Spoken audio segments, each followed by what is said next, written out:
What's going on, everybody? John on here with you. It's June 21st, 2024. I got Alec Nava here with me. We're going to get settled here for Game 6 of the Stanley Cup Finals. First, head coach by Paul Maurice of the Florida Panthers. It's Alexander Barkov, Carter Verhaeghe, Sam Reinhart, Gustav Forsling, and Aaron Ekblad. Sam Bennett, Evan Rodrigues, Matthew Tkachuk, Nico Mikkola, Brandon Montour, and Tom Lundell, Eetu Luostarinen, Vlad Tarasenko, Kevin Stenlund, Ryan Lundberg, and Nick Cousins, with all around Dmitry Kulikov and Sergei Bobrovsky in net. And for Kris Knoblauch and the Edmonton Oilers, they're a game away from David, Warren Foegele, Zach Hyman, Matthias Ekholm, Evan Bouchard, Leon Draisaitl, RNH, Dylan Holloway, Darnell Nurse, Philip Broberg, Adam Henrique, Matthias Ryan McLeod, Corey Perry, with Brett Kulak and Cody Ceci on the back end. Stuart Skinner is in net. Alec, we've had another few days off to think about everything that's happened in between this series, and now we sit at 3-2. That also means that the Florida Panthers have had another couple days to sit with their. The first goal, we always talk about it being the most important, but Florida has got to jump out this time and get the lead. Yeah, the pressure's on them now. So they did rattle the Oilers on the back end of Game 5 in the third period. You got to do more of that. The pressure's on you now to finish this off. No team in history has won a Stanley Cup in Edmonton. The 87 Flyers, the 06 Hurricanes, and the Panthers in the final Game 4. They tried that and they fell short, though the Hurricanes did win the Stanley Cup at their home venue at Game 7. But also, no team in the last 78 years has successfully forced a Game 7 3-0 in the Stanley Cup final. Not since 1945, when the Detroit Red Wings accomplished it, though they would fall short to the Toronto Maple Leafs, almost exact revenge. So one of these two narratives is going to end, but with the Panthers peppering the Oilers in that third period, that could be something to build up. Also, note, beforehand, this battle, the Oilers have once again been outstanding on the penalty kill in the series, killing out 15 of 16, just one power play goal allowed. The Panthers, they're going to do something interesting. They're going to put Oliver Ekman-Larsson on the top power play in the place of Brandon Montour, who is going down to the second power play. This is kind of interesting, but it's a bold strategy for Paul Maurice. There's only one way to find out how that works. You're right about that, Alec, but it's also very understandable from what we saw in between Game 5 because Brandon Montour got his pass picked off, and then it was another short Connor Brown. So not only, as you mentioned, the Oilers penalty kill elite, they're also scoring shorthanded goals against the Florida Panthers. And I think the Florida Panthers have done themselves a big disservice in one way. It's not just losing a couple games, because we got to keep in mind and remind ourselves in between see where everything is all Edmonton because they keep winning, obviously. But the Panthers are still up 3-2 in this series. But where they've done themselves a disservice, up so many penalties and essentially allowed the Oilers specialty teams to go to work where they can continue to do damage. And as you said, along with the lineup change, OEL had a Game 5, so I can understand why you brought that up there in the sense of moving them up there for Paul Maurice. I think it makes sense. So Game 5, you reset. The first player in playoff history with back-to-back 4-point games in the Stanley Cup Finals. Again, Alec had mentioned this question to us alongside the panel between myself and Cooper Hopkins and say, is he going to win the Conn Smythe regardless if Edmonton wins or loses? Well, he was like a minus 300 to start before those 150. So I think Alec absolutely nailed it. Even if Edmonton loses tonight, they want the Stanley Cup. He's probably getting the Conn Smythe. Able to skate around the whole team and set up Perry at half speed for a goal. Brown started with the short-handed. Then you had Hyman, Perry, the power play goal set up by McDavid. McDavid had 2 more, including the empty netter. It was an incredible save from that cam on the goalie side for Matthew Tkachuk. But at the second opportunity, Connor McDavid able to find the empty netter. But it was Tkachuk, Rodrigues, Ekman-Larsson Kachuk sniping the goal line save, as we mentioned, but Bobrovsky just 19 of 23 in the loss. Skinner 30 of 30. Again, the minus 100 favorite to win the Conn Smythe. We mentioned the Florida penalties. That was 6 back-to-back shorthanded goals given up back-to-back games. To me, it seems like games is a formality, but it is important to see what happens if Florida can start out on the right foot. It's important for Florida to start up. Putting Nick Cousins onto the lineup is important here for Paul Maurice. It's a small but an impactful change, knowing that Cousins not only does he bring the grit and sandpaper like Okposo, he has a speed factor to it. The combination of three skills makes this perhaps an impactful change onto the fourth line. So I already know where I'm leaning. I'm fully expecting this series to get extended to Monday. Is there any inkling that you have, Mr. Nava, that Florida can find a way to get this done? Because interestingly of note, they mentioned on the CBC and the ESPN side of the Florida did not bring visiting family and friends to go ahead and try to witness something. They labeled this as a business trip. Oh, I didn't know of that beforehand, but good that you pointed out there. It is a business trip in a sense for Florida. They're all going casually into this game. The entire city of Edmonton has of this game. You see businesses, buildings, they're closing down. The fans are all out. You got fans writing Zambonis outside of Rogers Place in preparation for this game. This is the longest that we're going to see of the Edmonton crowd tonight. They're all pumped, and we could see them becoming the unexpected X factor in Game 6 if they want to force a Game 7. Yes, we can. Cooper Hopkins just joined on board with us here for this Game 6. Cooper, again, my thoughts through the end of Game 5. What are your thoughts going into this Game 6? Well, boys, first of all, we're back, and it's a pleasure to be here. This is very, very exciting stuff, as it doesn't really even need to be said. We've reached a place here that I don't think anybody in the hockey world thought we would arrive at, and I am thrilled to see what's going on, despite the fact that I'm watching a crowd base wearing blue and orange. My bitter rivals, they put themselves in a position here to do something that's they're on the precipice of something dramatic. And I think we potentially are watching history here. John and Alec, we both, all three of us agreed, I think, at the end of the last game, if we were to get to this point, we would reach a Game 7. And can the Panthers prove us wrong tonight? Can it make us eat our words? That, God, I wish I could say yes with confidence. But I think the way the Oilers have been playing, they have everything going for them right now. I am watching Bobrovsky to start. I need to see him confident first, and then we can go from there. Alec, do you want to get the festivities going today at Puck Drop? Let's do it. And you nailed it, Cooper, with Bobrovsky. 9 goals allowed in the last 2 games. Got pulled in Game 4. Game 5, he looked rather shaky. He looked uncomfortable in the crease. I don't think he lost his swagger dating back to the third period of Game 3. From that point forward, it was all Edmonton for there throughout. And the Oilers, they have the momentum entering Game 6, but the Panthers, they tested them at the end of Game 5. So you have to wonder, if you're the Oilers, that if you could make it necessary into Game 6, that you stick to your game plan and have everyone contribute, because despite McDavid having 8 points in the last 2 games, he did much of the heavy lifting in Game 5. It can't be just him himself. Leon Draisaitl said he wants to get back into the series. He did have 2 points in Game 4. NFL game first win all playoffs for the Oilers without Draisaitl getting a single point. That's the importance of having your others step in. That means Connor Brown, Matthias Janmark, Dylan Holloway, everyone. And I know it's funny you mentioned Connor, and we normally think about McDavid, and again, he's. But I also could throw out Connor Brown, again, coming off the ACL, couple shorthanded efforts and some key goals. Look, I understand the bottom 6 won't get talked about as much, but they are outplaying the Panthers in this series. That's something we didn't think of seeing in the Stanley Cup final. Be the better of the two between the 2 teams. But now the Oilers' depth has come to play, especially on penalty killing. Defensively, offensively, they're matching what the Panthers are. Well, I'm looking forward to your call, gentlemen. This is going to be one heck of a night. I'm so glad we can all be here. And Alec, what a great smile here.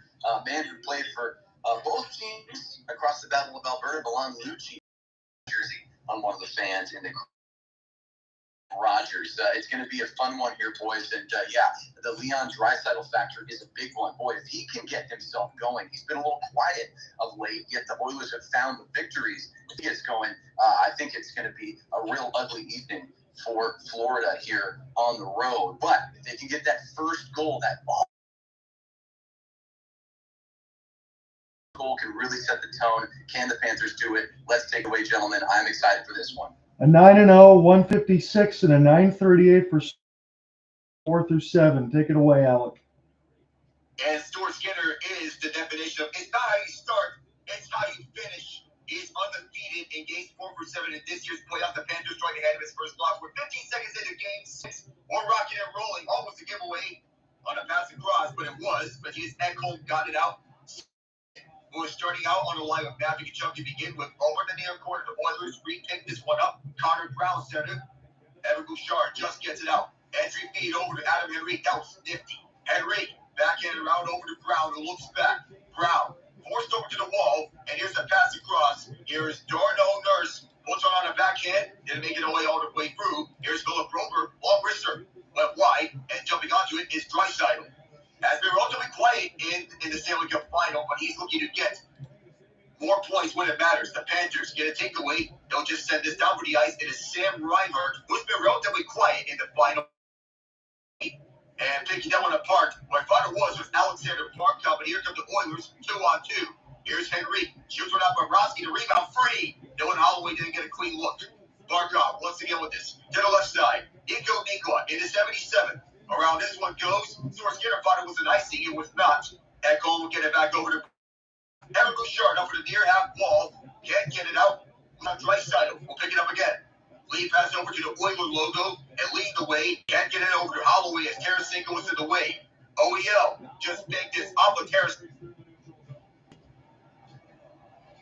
Far wall. Skinner slowed it down. He'll shoot it over the far wall. Held inside by Lundell. Can't get much of it. Here come the Oilers. It is Bouchard for Hyman, sandwiched out by Ekblad, and will be entered in. But it appears my OBS is disconnected for the moment, so that's not what I want to see. But I'm refreshing for this current moment. Well, now I am refreshing because of the disconnection of the OBS. Not what I want to see. So I've been kicked out for the moment. I could take over for you, Alec, if you need it. If you need anything on that side, Alec, I can take over for you.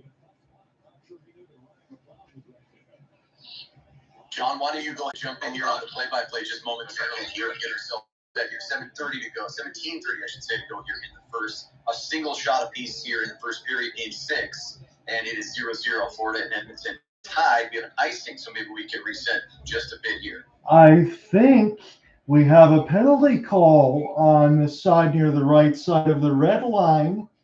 We'll see if Florida goes to the box. Taking a peek here at it, boy, I'm getting a look at him and our opening boy, Bobrovsky. Shaky right there, trying to stop that wrister with the trapper, and that bounces out of the webbing. I don't think we have a penalty here, John. That's you're taking a page out of my book. I always think there's something, but it looks like we have an icing reset here, face off to the right of Bob. That was my fault there because I'm listening to Sean McDonough, so that's my own curse. As this goes down near the right side, I'll get Alec back in here in a moment. We'll take the play-by-play once we get this break. There's a deflection off the left side. Ekholm gets all tied up, and now Florida play this one in off the embankment, off of the stick shot, and this will be sent back in behind for Nico Mikkola as we get an inadvertent whistle. Alec, if you're all set to go, I'll let you jump back in. Oh, yeah, I am back here. I got everything all set up. So I thought it was a weird sequence. OBS kicked me out for a moment, but we look at Paul Maurice, who's 14-9 in career record and potential clinching games, 3-4 this postseason. So things are not really looking up to par in terms of potential clinching games for Maurice. No, we got to see what happens here with Florida again. We all talked about the first goal and how important it's going to be. I know it's a cliche thing, but really for Florida, this is all that matters. A good start. It's one shot even apiece for both sides. And odd man rushes. The Panthers games 1 for 3. 12 shot attempts, 3 goals. but they had just one odd-man rush in the last 2 games. No goals out of that. Here's Brodeur from center ice. Around for the red line. Bobrovsky handles this from behind. On hot one, almost cut away. OEL gets it off over to Lomberg. For the far side, Kulikov. Chipped in by Nick Cousins. And Philip Brodeur gets the Nurse almost gave it away. Now does it over to Cousins. Kulikov on the point. Back around this goes. OEL trying to shove away. Dylan Holloway and down the Panthers. That was Darnell Nurse on a big hit towards the wall and cleared out. Recollected by Cousins. Chop forward. This will be also Holloway. Tenacious on the forecheck. He'll instead go back to his bench for the changes. Is Kulikov on the lead pass. And that was almost picked apart. And this deep pass will be shut down by Sam Reimer, who cuts it ahead. Barkov through the far corner. A wall connection between him and Cody Ceci as he was chopping away at it. Couldn't sell this stick down. Nico on the hole. Near corner. Low stick taps up and around. Now behind that, Cody Ceci can't get anything to it. Nico's over the corner. Behind it, that's Reinhardt at Gretzky's office. Verhaeghe, left circle from traffic, and Skinner made the stop. Good stop there. At the far corner. Kulak can't get a stick on it. Barkov kept it alive. And now back behind the net. And we look at Verhaeghe, it's just 1 point this series. He's the first goal of the Stanley Cup final. That's the only point. It's behind the net, picked back up by Brent Kulak, who's been on both sides of the Battle of Alberta. Cody with the defense, he was dead waiting for help. Back behind is Matthias Janmark, sandwiched towards the wall at the near corner by Nikola, but still kept the line.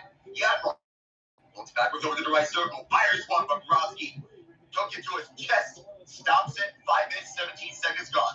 It seems like just the rest of the Edmonton crowd to their feet. Yeah, though, I really like that. That's a good player with a great shot coming in on his forehand, and he risks one right in. Bobrovsky sees it through some traffic, gets himself in a good position. Listen, it's simple stuff. When you've not been at your best, those are the kinds of things that can be building blocks. I want to see more of that from Bobrovsky. David, as we look at him with 10 points in the last 15 Oilers goals, 10 points. He accounted for a goal or an assist in 10 of the last 15 Oilers goals. He is that great and legendary. At the right circle, Corey Perry looks for a redirection from Ryan McLeod. Can't do it. And Sergei Bobrovsky saw it. Again, that bottom six trying to get something done here. They'll get another 3 shots to 1 as we're just underway. 14:38 left to go in the first. Alec Nava's got the first period with us. I'm John Ott, and Cooper Hopkins in here with us. And we'll see what happens in this game 6. Johnny Bear, one of the officials here looking onwards as the faceoff is won by Florida at the right circle. Ekblad starts it up. Luostarinen. Verhaeghe out there. Darnell Nurse wants none of that. Neither did the rest of the Oilers defense. It's held inside. No deflection. At the near half force, a blast from Forsby. Wide. But picked back up by Tarasenko. Tarasenko redirected. And a backhander hit the side of the cage from Ekblad. Ekblad wants to try it again. Can't get it to the net. And a top way and Luostarinen went down on a big hit by Ryan. Back behind that. Lundell tied up. Tarasenko helps him. He's looking to win his second steal. This other one as a member of the St. Louis Blues. Ekblad back for Forsby. Shot kicked out by Skinner. This will be moved over to Ryan McLeod, who's completely puts up Enter on a spin cycle. Philip Brodeur through the near boards. He'll go for a change. And Blob will sell this around his backhand in the far corner. Ekblad pressure. Behind. And over to the far half force. Bennett got it out. And fired around. This will be settled down, I believe, by Bouchard, but Bennett also got there. Bouchard, near corner. Got it up over to Ekholm. Matthias Ekholm through the far side. Moved up front. At the near side is the new shake it in. Spinorama by RNH. Can't get the Oilers trying to hold this. They do. From Gretzky's office back to the point. Evan Bouchard kicked out. Here's Hyman who live behind. McDavid over to left point. Tic-tac-toe around. Bouchard walking over to the high slot. Bouchard waits, fires. And Bobrovsky got that. Helped out by Sam Bennett to cover it up. 5 of the first 6 shots from. You wanted to see Bobrovsky look good. Again, I'm thinking of the same way. Florida just misses a chance up the side of the net from Ekblad, and Bouchard made a masterful move be able to cut near the right side dot. Bobrovsky sharp early as he cuts it off. Yeah, this is really good stuff. Exactly what we were hoping for. Also, great awareness things off there right in front of the blue paint. We're going to take immediate timeout here. That gives us a chance, guys, to maybe consider, look, I'm looking at the shot board. We're seeing a clear advantage for the home team. Edmonton with 5 official shots. I have to say, though, that Tarasenko opportunity on the offensive side of things for Florida, one of the more dangerous based off just getting to convert that first goal. Now, they have been shut down by Skinner, making excellent saves on clear A-grade scoring opportunities early in games here. I don't think Florida's had one of those yet. Skinner hasn't really been called into action the way that Bobrovsky's had to be. But if I had to pose a question to you guys, who are we looking here in the first 8 minutes or so as the more dangerous of these two teams? You want to take it away, Alec? I say I'll give the edge to Edmonton, knowing the pace of the last 2 games going about. And the Oilers, they look like the more dangerous team tonight so far. And it's early in the size, but they are getting their looks when it counted. It took about 5 or 6 minutes, right, Cooper, for Edmonton to push the pace a little bit, but they're starting to get some chances. The main thing, as you pointed out, and again, I think we all needed to see Bobrovsky. I don't know if it's just a mental reset, but it's easy to probably say that too because he's played every game in the playoffs. I know you had that one little stint where Stolarz came in after he got shelled, but Bobrovsky probably needed a couple games where he can just get his mind right. Yeah, no question about it. And, then the question becomes as we continue forward, and again, we're just, going through hypotheticals here. If Bobrovsky's continue to be called upon, and he's looked good so far, how long can that last? Florida has to generate some offense. Right. They cannot just defend. They cannot always be on the back foot. Have to be the ones threatening. And we're already a good chunk of the way through the first period here. We need to see more offense from the Panthers. It's that simple. They cannot be stuck at their own end, and they have to push the pace, make the most of it. Those types of wins that you have in game 1, like it is for Florida, cannot happen every time. You do not win games 100% of the time by getting the lesser of the shots than your opponent and have your goaltender bail you out. It doesn't happen that way. No, it's not trending in the right direction, Alex. So again, if Florida can hold on and maybe keep this within 1, they got a surface level chance. But we've seen that story before over the last couple of games here. So we really would like to see a push. And as you said, it's got to happen one way or the other. Maybe they can get a counterattack because it seems like Edmonton's had all of those. Yes, we have a face-off over to the right side. Welcome on board, TKV.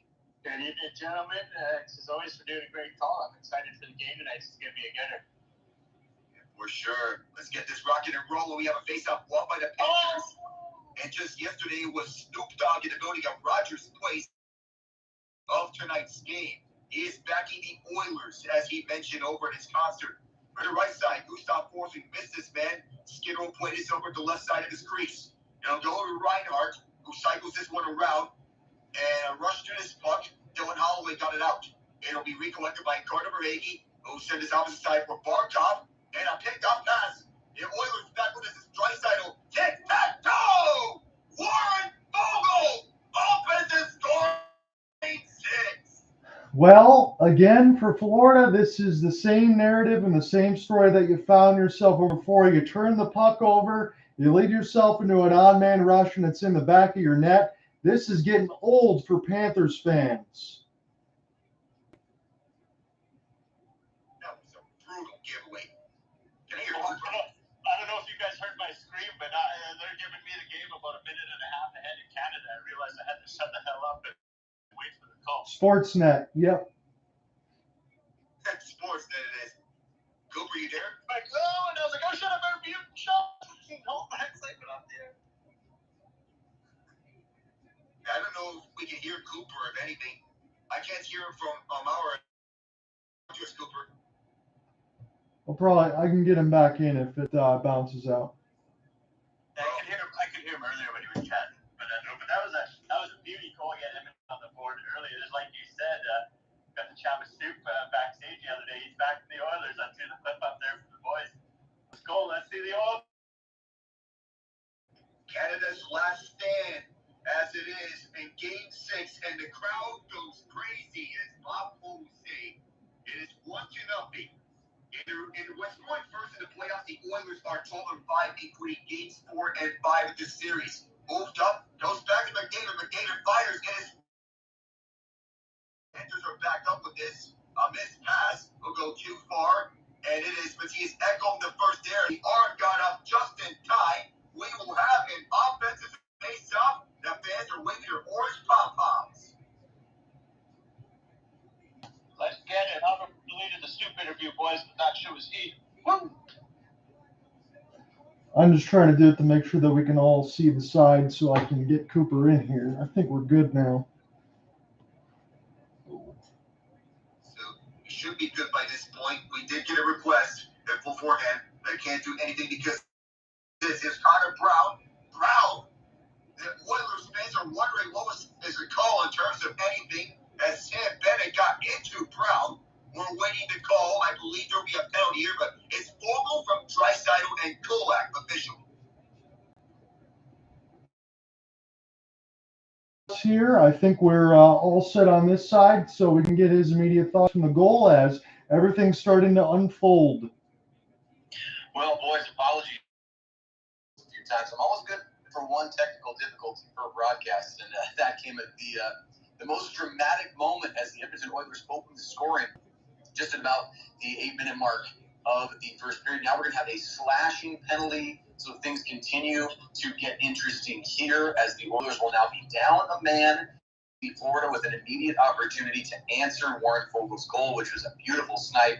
Great setup after the turnover in the neutral zone, and boy, continue to do what they have done so well. We are starting to see something we may have never seen before. The way the Oilers have turned the series on its head is just outstanding. Florida now with 2 minutes on the power play. Alec, jump in there. Let's see if the Panthers can draw this game even. And one thing of note here is that the Panthers are putting Oliver Ekman-Larsson as their top power play quarterback in the place of Brandon Montour. Montour had a giveaway that led to a shorthanded goal by Connor Brown in Game 5, and another bad giveaway in Game 4. Verhaeghe was stopped by Derek Ryan. The Oilers can shoot this down to left the ice to kill this. It is beyond part 2 for slashing. The Panthers a chance to turn this one around. They're 1 for 16 in this series on the man advantage. 19.7% overall in the entire playoffs. But those numbers are cooling off here in the Stanley Cup final. Must have they beaten the Oilers' wanted penalty kill. Verhaeghe, here at fourth. Back to OEL. Now here's Verhaeghe. Down low, Reinhardt. Reinhardt from Gretzky's office. Right in front of the needle. Can't do it. Verhaeghe on the hold. Back to OEL. He'll just fire one. Kick wide. Here's Barkov. Oilers all over. It'll be kept inside by Verhaeghe. Verhaeghe curls around. Can't do much with this. And the Oilers will send this down to left the ice directly onto Bobrovsky. Oh, try stretch pass. It'll be sent backwards from Tkachuk to Ekman-Larsson at the Panthers zone. Halfway through this power play, Ekman-Larsson, what will he do as the number 1 power play quarterback? To the left side, here's Tkachuk. Matthew Tkachuk looking for something. Then over to his left for Tarasenko. Shot is blocked. Now back to OEL. What will he do? Left side, Tarasenko again. Go and drag. And was that off the post? I believe it was, but it was off Skinner. They say Sam Bennett now. Who's 7-6 checks. Tarasenko can't handle it. And he'll get it done here. And a drop pass over to Bennett. Walking to left point. Bennett still over the circle. Pass got away. Just out inside by OEL. The Oilers are all over this. They can shoot down to left of the ice from the far side. 20 left to go on the power play. And here comes Brandon Montour on his first look as the second power play quarterback. To the right side, Aaron Ekblad saying this through. And through behind the net. An attempted clear by Cody Ceci went awry. Anton Lundell. Perfect timing there for Warren Fogle. Now here. Make that 1 for 17 on the man advantage for the Panthers in the Stanley Cup final. That's how dominant the Boys have been penalty killing wise. Over the lane. This went down to the left of the ice. Skip Cousins to wave on the icing. The other plays went out. And for the left of the ice, the Oilers received this goal over to Bobrovsky. No icing this is. 44 penalty killing by Kris Knoblauch and Paul Coffey. Over the left side. Oilers settle it down. They re-enter the zone. Here's McDavid. Over to Draisaitl. Leon Draisaitl back to the plate. Adam Bouchard kicked out by Bobrovsky. Here's McDavid left side. Picked apart by Luostarinen. Luostarinen slowed down once by McDavid. Shakes him off. We'll send this over to the far side. And this goes out of play. with 9:02. Let's go in the first period. 8 of the first 9 shots from Edmonton at this stoppage in immediate timeout. Yeah, you said it all, and that's exactly the point that I was going to bring up. It's not just the 1-0 score line, but out there too. It's the way that Florida just continues to get pushed around, and they seemingly have no answer. Yeah, listen, I mean, we can say Connor McDavid all day long. We can repeat his name, and it would be right to do so because he is just outstanding. But here's the deal. Florida, you have one shot over more than 10 minutes period of hockey. I understand you're facing a dominant opponent. I understand you're up against the wall now. I understand the tables have been turned against you. But I just cannot fathom the way in which this Panthers team has lost their way. They are unable to find really any consistency that leads to legitimate scoring opportunities in the offensive zone. Now, I understand they scored 3 goals. They were close to tying that game a few nights ago. But it didn't ever really feel, and we know, gentlemen, how it feels when we watch hockey games. We know when there's a real threat. You can tell when there's a shift, and you're just waiting for the goal to come. And that is what's missing for the Panthers. I don't know if I've seen a shift like them in several games. It's just so strange to see. Yeah, I wonder what emotion they're feeling, what emotion from inside out they're feeling more anxiety at a current point of view. Yeah, because I think even, and I hate to say it this way, because again, they are up 3-2 in the series, and I don't want to be disingenuous, but I saw more fight from a team with broken sternum, foot, everything else across the board against the Vegas Golden Knights than I'm seeing right now. That's brutal. Yeah, great point, John. And it's just that mental factor that's so hard to quantify. It's teams that have always been in that underdog position that find themselves at the top. They're in that top spot. It's lonely at the top. Yeah. And boy, oh boy, you have lots of time to think when you're alone at the upper echelon of the league. And now they are joined and being surpassed in regulars. We're getting back into action here. Alec, take it away. And despite being up 14 free in hits, that doesn't mean much when you don't get them more shots on goal or the more goals here at this point in time. The Panthers are in the zone. They're after this puck. Brodeur, excellent timing to poke it away. Go to far wall. This goes down the ice, recollected by Mikwa. Backhand around, and around this goes over to Verhaeghe at the near side. He'll send this one in. Nurse racing after this puck. Barkov was there, but it's dropped over to Henrique, who controls it over to the far wall. This burn line out for Edmonton. A drop pass over to Connor Brown. Across. Brodeur. Fan on this one-timer. It goes over to Mikwa. Is what I believe is Sam Reinhart between the legs of Henrique. Looking across over to Barkov for the far side. Alexander Barkov with this is OEL. Around this goes behind that Barkov. Mishandle. Here's Koak. We'll clear this one out over to center ice. Sailed back down by Tarasenko. Vladimir Tarasenko for the near side of the boards. Right across over to Dmitry Kulikov and fired in by Lundell. Here's Stuart Skinner played out, but it went directly over to Lundell. Intercepted pass, one of the Oilers was in the way, and cleared out again. All the way to the Panthers zone, it is Ekman Larson, lumped down by Draisaitl, who waits just outside the right point. But he is sandwiched towards the sin bin doors by Kulikov. The first period goal differential in the playoffs is important. The Oilers are -6. Nugent-Hopkins sends it through, lands up to a Panthers stick, but that goal differential may reek of a feeling of uncertainty and unsettling feeling at the Miami Fort Lauderdale area. Cody Ceci settled down by Aaron Ekman on the dump in. 7:18 to go on the first period. It'll be cleared out. But rush for it is Nick Cousins, the first there.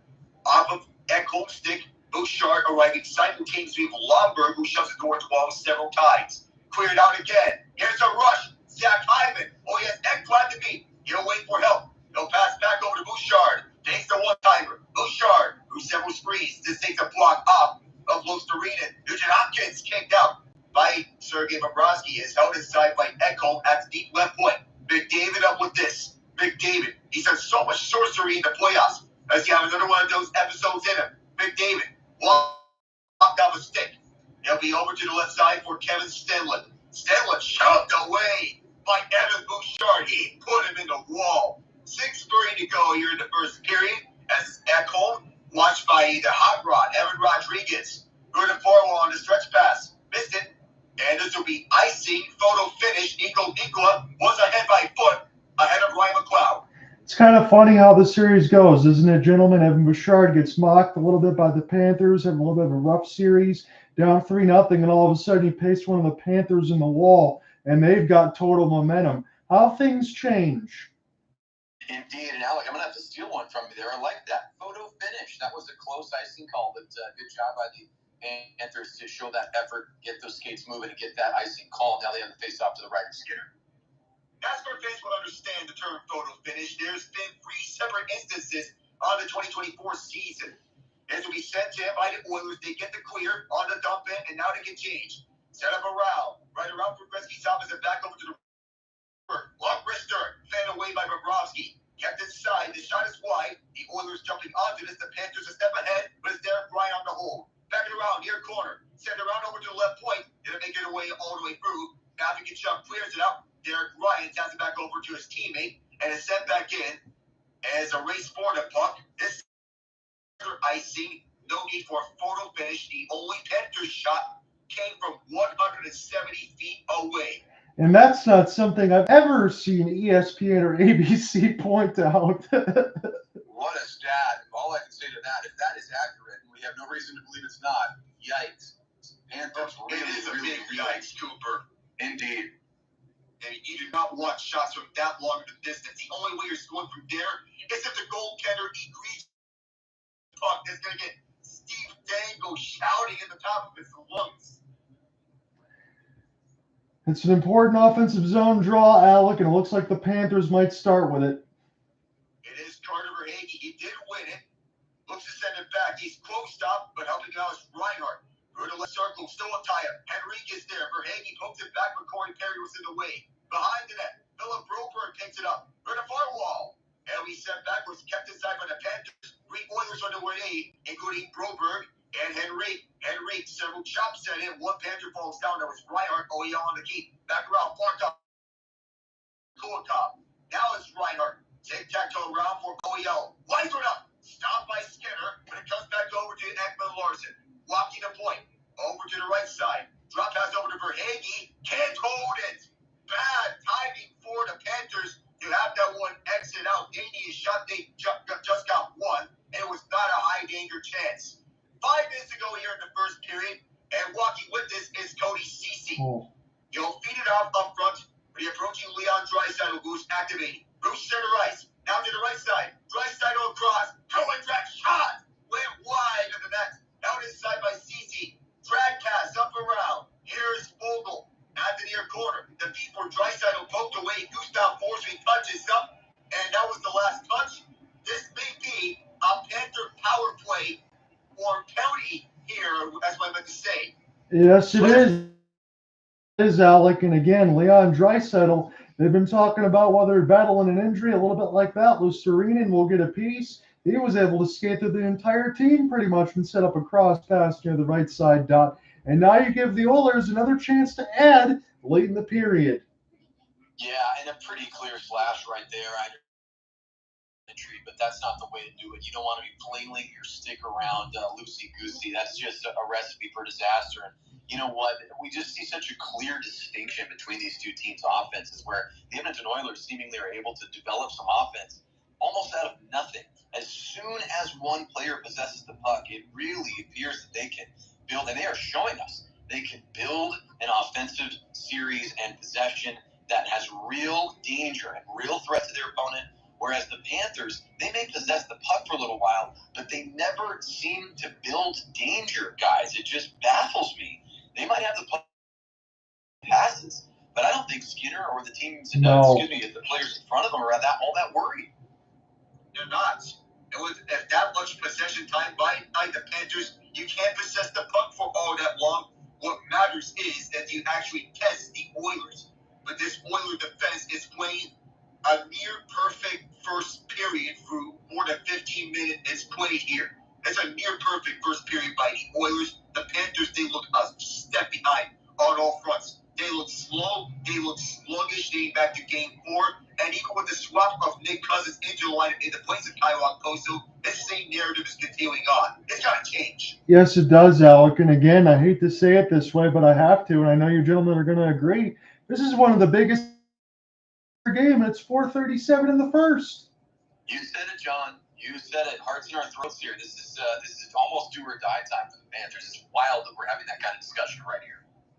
Don't be surprised if the top power play for the Oilers is double shifted should they use more than 1 minute here on this man advantage. It is McDavid, Draisaitl, as per usual, the 5 mainstays. First possession goes to the Panthers. They clear from Gustav Forsling going all the way for Stuart Skinner. He's 421 this series, but all three of those goals have came in the last 2 games. Guess who's with this puck? It's McDavid. Swing the fence with the left side. McDavid back. Feed over to Nugent-Hopkins and further back over to the point. Bouchard to Nuge. Watching the left point. Back for McDavid. McDavid on the spin. McDavid looks back over to the Nuge. The Nuge looks set for Hyman. Draisaitl now as Hyman could shoot it. McDavid back for Draisaitl. Opted for the pass instead of the shot. Draisaitl again. Back over to Bouchard. Evan Bouchard wants the point. Now McDavid one more time. Who we go to? Hyman it is. Now back for McDavid who receives a return feed. McDavid.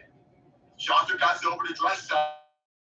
Around over to McDavid who's now at the right circle. Back for Dry. Walks the near corner.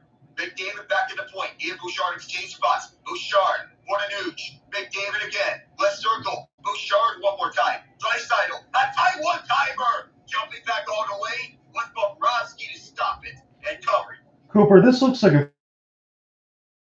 Yeah, no, this is ugly stuff for the Panthers. I think they should count themselves lucky that it's not 2-0 right now. There was a pass that went right through the top of the crease. That was made by one of the Oilers who was down low. Probably could have tipped that in for an easy power play goal. And that shot right there, squeezed by the left bicep of Bobrovsky, is really the only reason this game's 1-0 right now.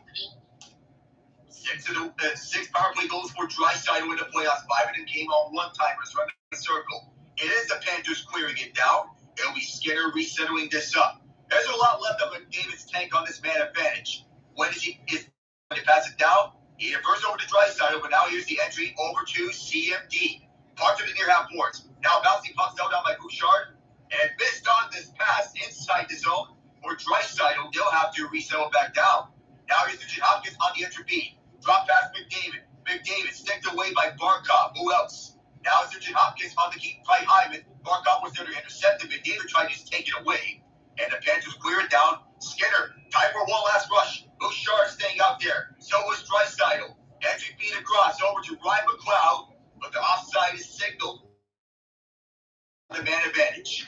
Yeah, it's pretty sad when I look at this in real time doing the commentary with you guys and say Skinner's pass is probably better than any of the ones that Florida's made so far. But it just seems like finding the entries, as Cooper said, back up, back up, back up. You just can't continue to do that. Yeah, I mean, it seems like a foregone conclusion here with 6 seconds in the power play, 2:43 to go in the first, Edmonton leading 1-0. It seems like a foregone conclusion that that's the way we're going to hit the first intermission. Edmonton with a lead. As narrow as it is, we know that the way that Edmonton has been playing, it feels almost like they're leading 3-0 right now. That's how dominant they've been.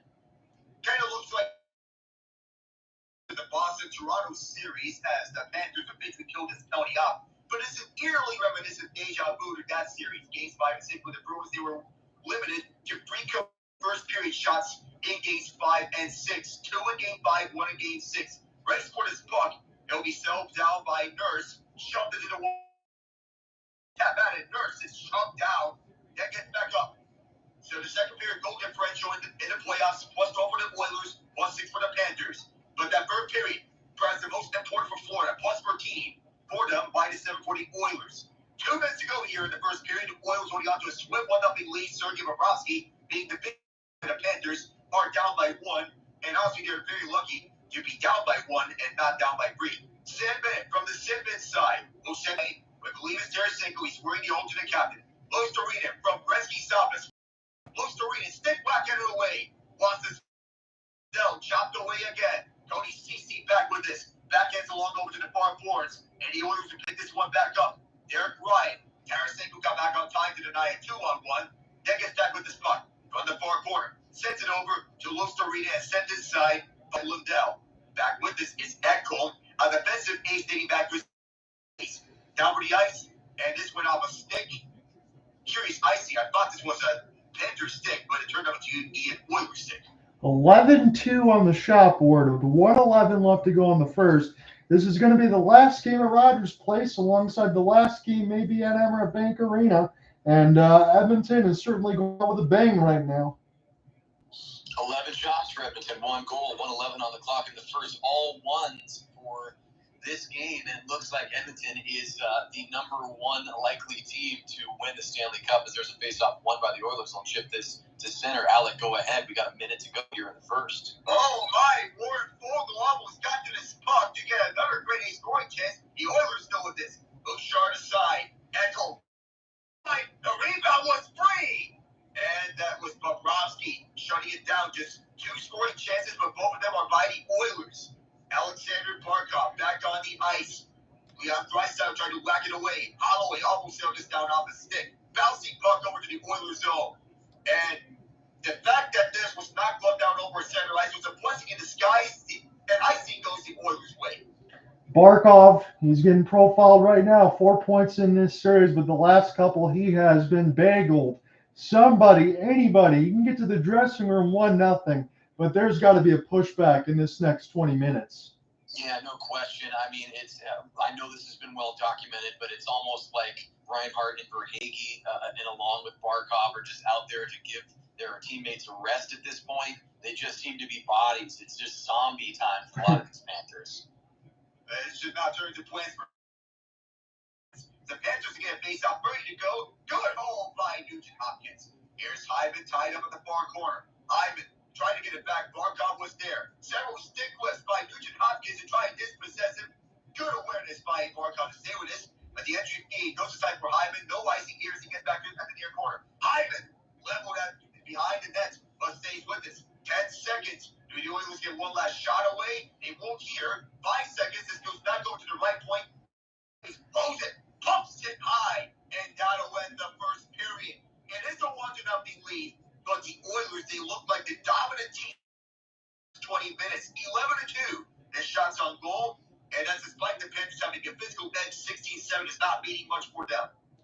Cooper, you said it. The 2 shots fewest in any period this season to date. That's not good, but zombies, I mean, you absolutely nailed it. I wish there was something positive you could throw out there. Yeah, you could throw out Big Bob in the crease because, again, as you mentioned, could be 3 or 4-0 at this point.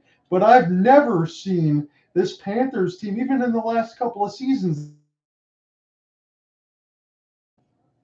Yeah, their identity now is really, it seems singular to me, and that singular focus for this team, my speculation is that it is on the field of the defeat. It seems like they can only see what might they be asked, what might stories be written, what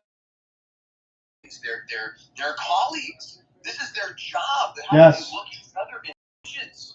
The coaches that led them to the place where they are now as professionals.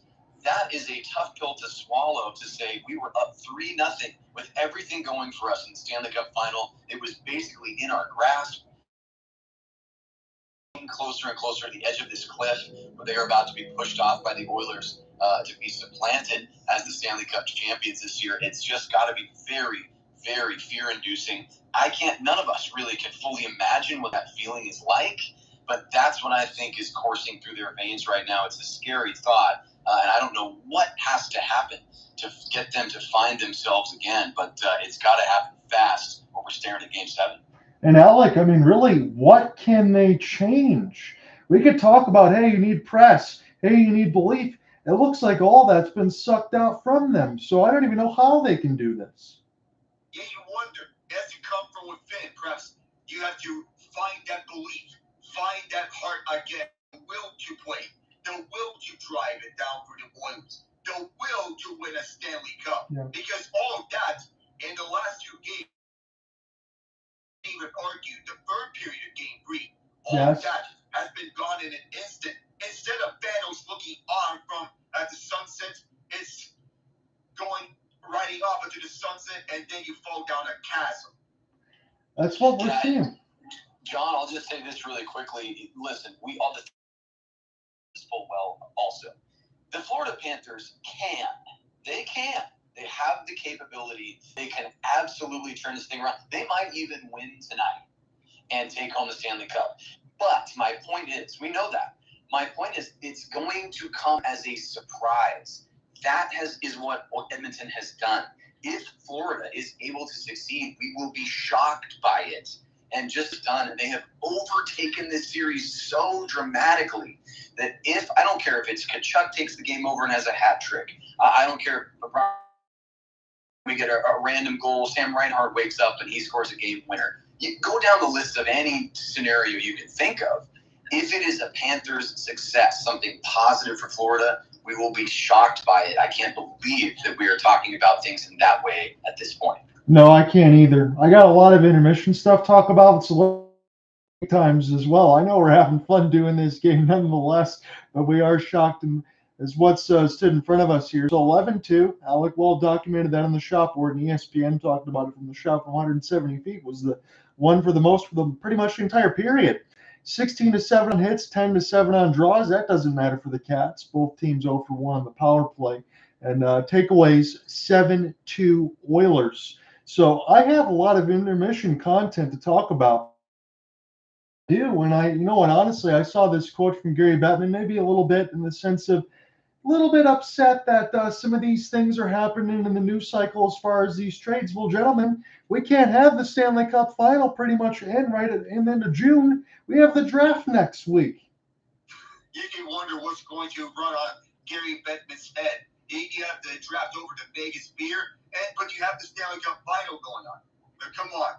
If we do happen to lose the first successful reverse sweep since 1942, this would be the greatest moment in the 4 major North American professional sports. The 28-3 comeback in Super Bowl 51, and B, the NBA Finals comeback are down 3-1 for the Cavaliers. I think you nailed all those points, Alec. So, again, I'm not going to belabor anything else. I'm going to go ahead and press on here. So, I got to get your immediate thoughts before we even get into who's going to do what. Mind blown. PLD to Washington in exchange for Darcy Kemper straight up to the LA Kings. Give me your initial thoughts, gentlemen. Yeah, well, I appreciate it, Alec. My thoughts, and listen, sometimes I can be long-winded. I think it's pretty simple, and look, a lot of this is speculation, but that's what we do. That's what's fun about doing on the microphone. We love the sport. We love what happens with it. But you know what? The folks in LA must not at all have loved what they got from PLD. 40 points in the previous season, which I think was probably about half of what was expected from him. He's still very young and has bounced around this league. He's been very vocal when he has felt negatively about the situation that he's in, whether it's Columbus, pick any number of teams that he's been on. He was not necessarily vocal about wanting to leave Los Angeles. I don't think they saw him as a part of this team moving forward, and I think they saw his contract as an albatross. I mean, you have an aging Anze Kopitar. I think the Kings, who are now, listen, here in Los Angeles where I am, they just have rebranded. They're kind of going to those throwback logos. They're updating the jerseys. I think they see themselves moving into a new era, and it speaks volumes that the management of the LA Kings don't want a young talent like Pierre-Luc Dubois to be part of their roster. And I'm curious what you both think about the decision-making on the Capitals side. Are they bringing in a mercurial kind of divisive player like PLD because they're trying to extend the window for Ovechkin, not even necessarily to compete for Stanley, maybe just to chase Gretzky? That's some of what I'm hearing. I'm curious what you boys think. You nailed it on all fronts, Cooper, about the fit. And Rob Blake and the front office, they admitted that Dubois wasn't a great fit with the Kings. He kind of looked lost out there for LA on their uniform. With Washington, it's not about necessarily getting more Stanley Cups, but more about chasing Wayne Gretzky's goal record, looking for number 895 on the career. But this particular trade does accomplish a few things. The Kings, they shed off this $8.5 million annual cap hit. Cap-friendly projects will give the team $23.45 billion to spare in off-season total cap space. So it also gives them more of a cushion to address the RFA class, which includes Quinton Byfield, Arthur Kaliev, Blake Lazat, Carl Grunstrom, all of them. But also re-signing UFA's Victor Arvidsson and Matt Roy. And Darcy Kemper, they get a proven Stanley Cup champion. Though Kemper, if we're going to be honest, I don't know what it was, but he looked lost in the nation's capital. He lost his starting job to Charlie Lindgren, mind you. Of Kemper going back over to LA, feeling feel he may be at the right place to go by. Do remember, John, we talked about this earlier, that the Kings, they traded away the assets to get. They got the wrong guy on the trade in Pierre-Luc Dubois because that trade was meant for Connor Hellebuck. They were looking for goaltenders. They got a goaltender. My question is if Kemper can rebound and get that confidence, which I think, since the Kings are a defensively structured team, underrated as well. If they feel Kemper can find that confidence and get back to the goaltender that he was in Arizona. Again, I'll just do this quickly on my end. So I follow Viliardi, Rasmus Kupari in a first, and then you turn that into, on the other side, Darcy Kemper in a sense of it as well. So not very good news there for Rob Blake, but he had pretty much 2.5 weeks before the no trade clause moves in and no movement clause. So he got to do it now. You just signed into an 8-year deal. Hey, this isn't working out. It still runs hot, 8.5 until 2031. Darcy Kemper's 34, 5.24 until 2027 and that's a tandem right now. And I know they're UFAs, but it's Riddick, Talbot, and Phoenix Copley, all goaltenders in the foresight in the leagues. That is a lot of work to do for the LA Kings. So both, and I understand Cooper's point, he's right, but that also means for Brian McClellan, he's got a lot to do because you could talk about doing that, but you also need to get assets badly. So I want to move on because this is a small thing here. Ty Dellandrea to the 4th rounder for the Sharks. Barclay Goodrow was claimed off. They did this was it was able to get around the no trade list, which I'm certainly wasn't happy for Barclay Goodrow, but I think the Rangers are going to give them some sort of compensation moving forward. But Jacob Markstrom, the domino has fallen, goes to Kevin Ball from New Jersey as they get the goalie that they needed from the Calgary Flames. Ball is still just 23 years old, and he's a very different defensive core because he's a big 6'6" type of body. And let me just throw this out to you, Cooper, and then I'll give you one for me. Kate Conroy in his second year has 6 first-rounders, 2 of each in the next 3 drafts. Brad Treliving in 9 seasons had 6. Yeah, I think what we're seeing here is a return on Jacob Markstrom that many fans and the media feel was I think everyone loves to ask who won the trade. I think initially, when you think about a player of the quality of Jacob Markstrom, and listen, I understand he's had his rough moments, but a goaltender of that caliber, it's not that easy in the National Hockey League, and I think the Devils will be a better team with him, and the Flames will probably struggle more. So you're left with Dustin Prodigy in net for the Flames, and then Dan Vladar, who's been serviceable, I would say, overall. Sometimes he has bright moments, and then sometimes he wears that dunce cap. But either way, John, you make a great point about those first-round picks. I think the Flames, even if they won't admit it to their fans or the media, it seems that everyone is loath to use the word rebuild. We're all afraid to use the word rebuild. But Craig Conroy needs an opportunity to shape this team sort of in his own image and with his own vision. Now, he's going to have major pieces that are in place, the Rasmus Andersons of the world, the Jonathan Huberdeaus of the world, Mackenzie Weekers of the world of long-term contracts. And that's a separate discussion. But I think the pieces around that core for the Flames, it's both frightening, but also an opportunity. And the Devils, hopefully, I think this is what they're banking on, get a chance to bounce back from a season that was a massive improvement, missing the playoffs. I think that was far from what they expected. Markstrom should give them a chance to at least be contenders to get a little playoff run going in the coming season. You know that this can help the Devils' goaltending situation because the past season, this season has been disaster for them.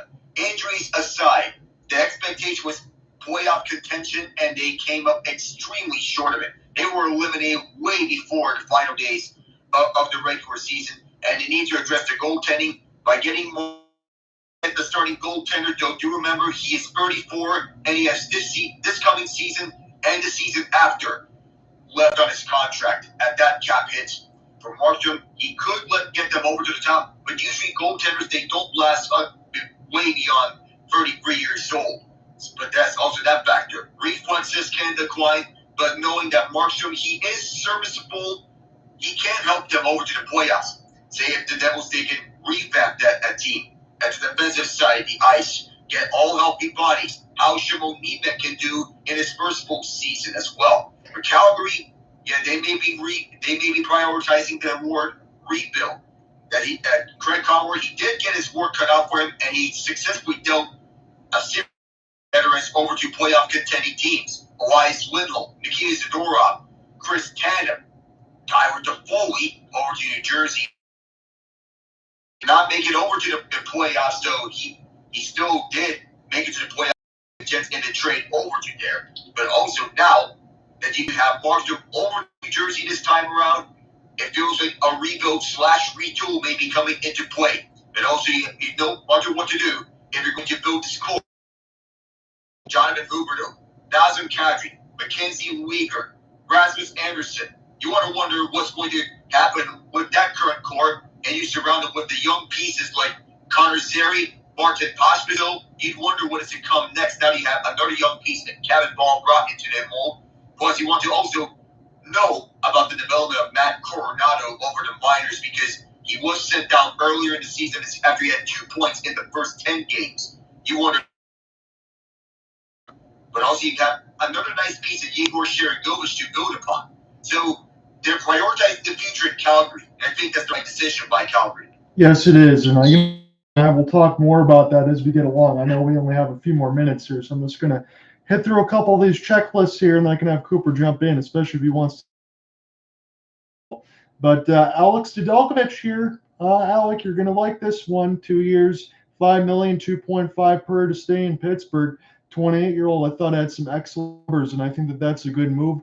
Just a couple other quick ones from me. Vegas informs Anthony Mantha he's not going to be returning with the team after being. Knights don't have any more cap space, so he's not coming back.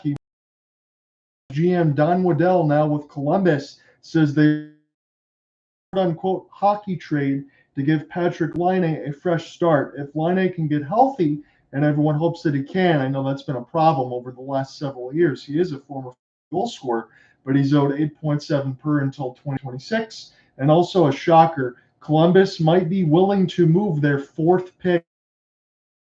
And then one last thing from you. Cogliano calls it quits.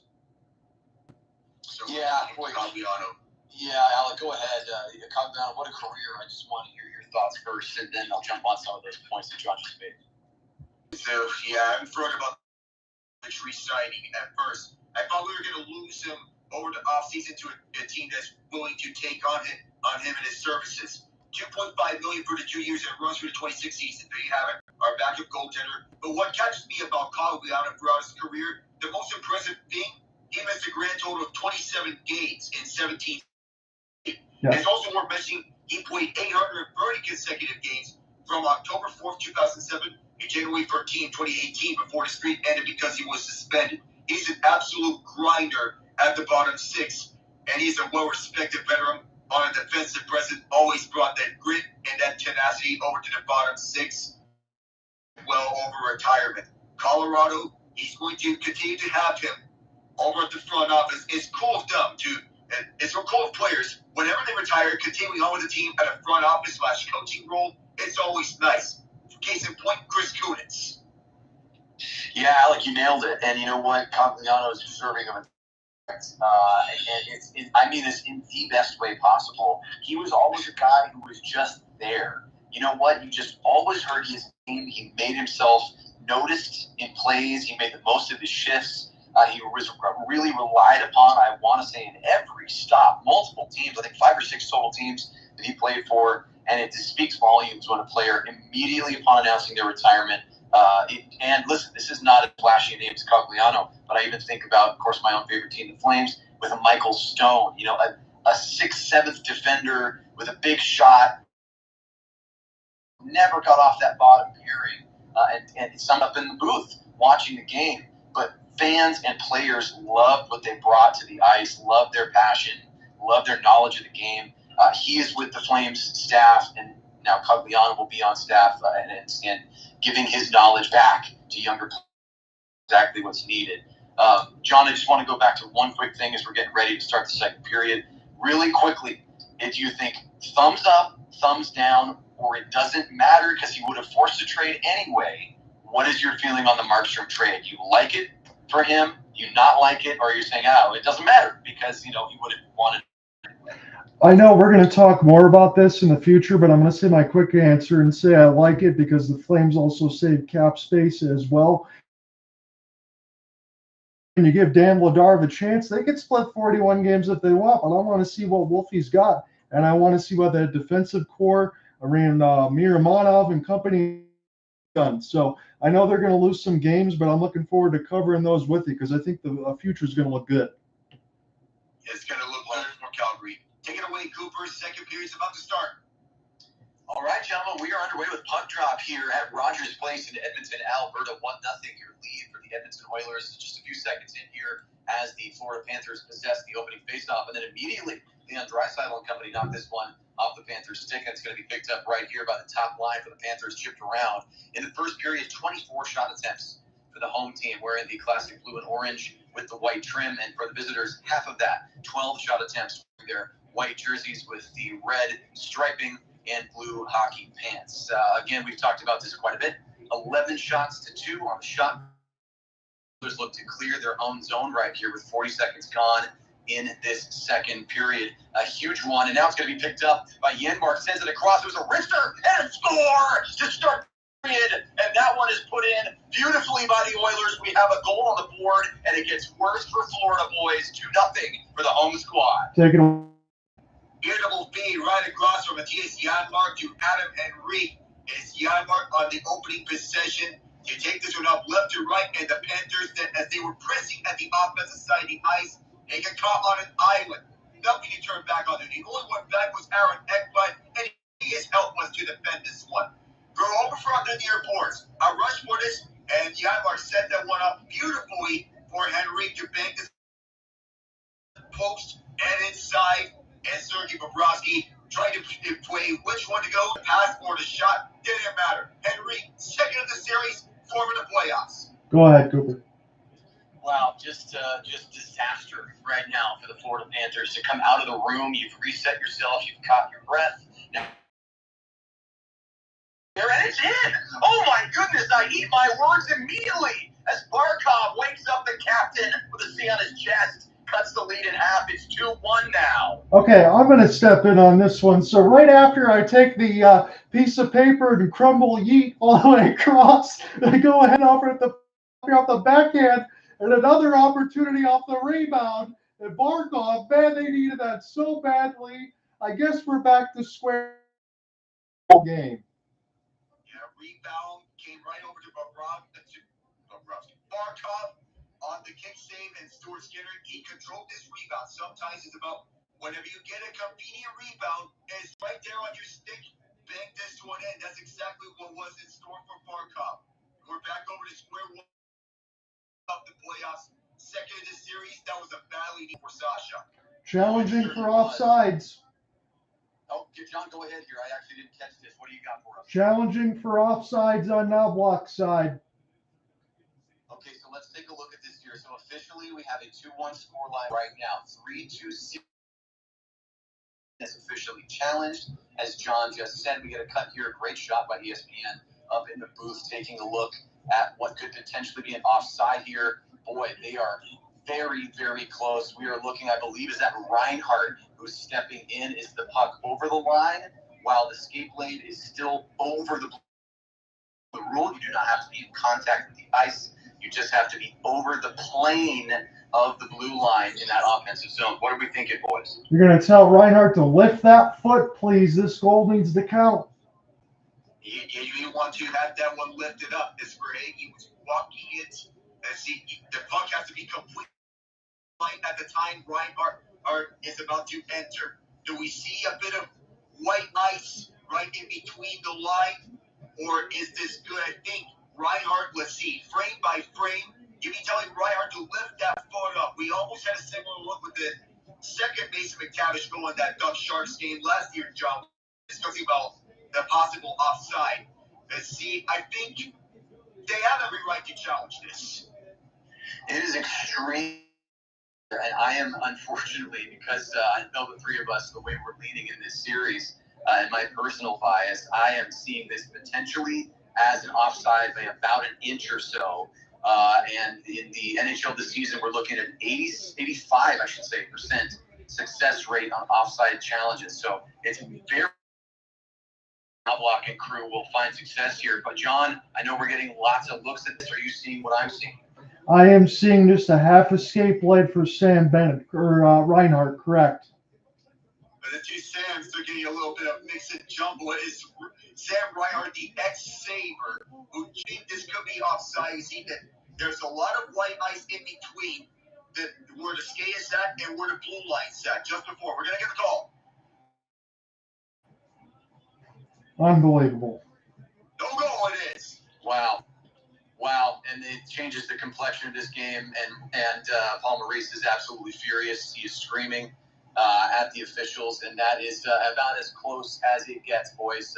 And now we have, with 1909 in, that would have changed the complexion of this game and this series for Sasha Barkov and his team's fate, potentially. That has been wiped away. We are down back to 2-0 Edmonton with a 2-goal advantage. Gentlemen, quick thoughts before we get to this face-off. I just want to say this, honestly. I can't say the most animated I've ever seen Paul Maurice, but the gum almost flew out of his mouth. And for me personally, while it's the right call, this is demoralizing for the Panthers. You not only get a goal that's taken away from you, but this could have been perhaps the most important goal with the Stanley Cup on the line, cup in the building, and then that gets taken away. But it's the right call, but it's demoralizing. Yeah, no question about it. I think all Panthers fans are fearing probably what's in the back of our minds right now. When you have this situation, goals taken off the board, will your team deflate? That's really all we need to keep our eye out on right now. Florida's had enough challenges so far, been able to get any offense. The first time they do, really in this entire contest, it's wiped away. So again, 18:35 on the clock here. Cooper Hopkins on the play in the second period as the Oilers drive into the offensive zone right there from the far side.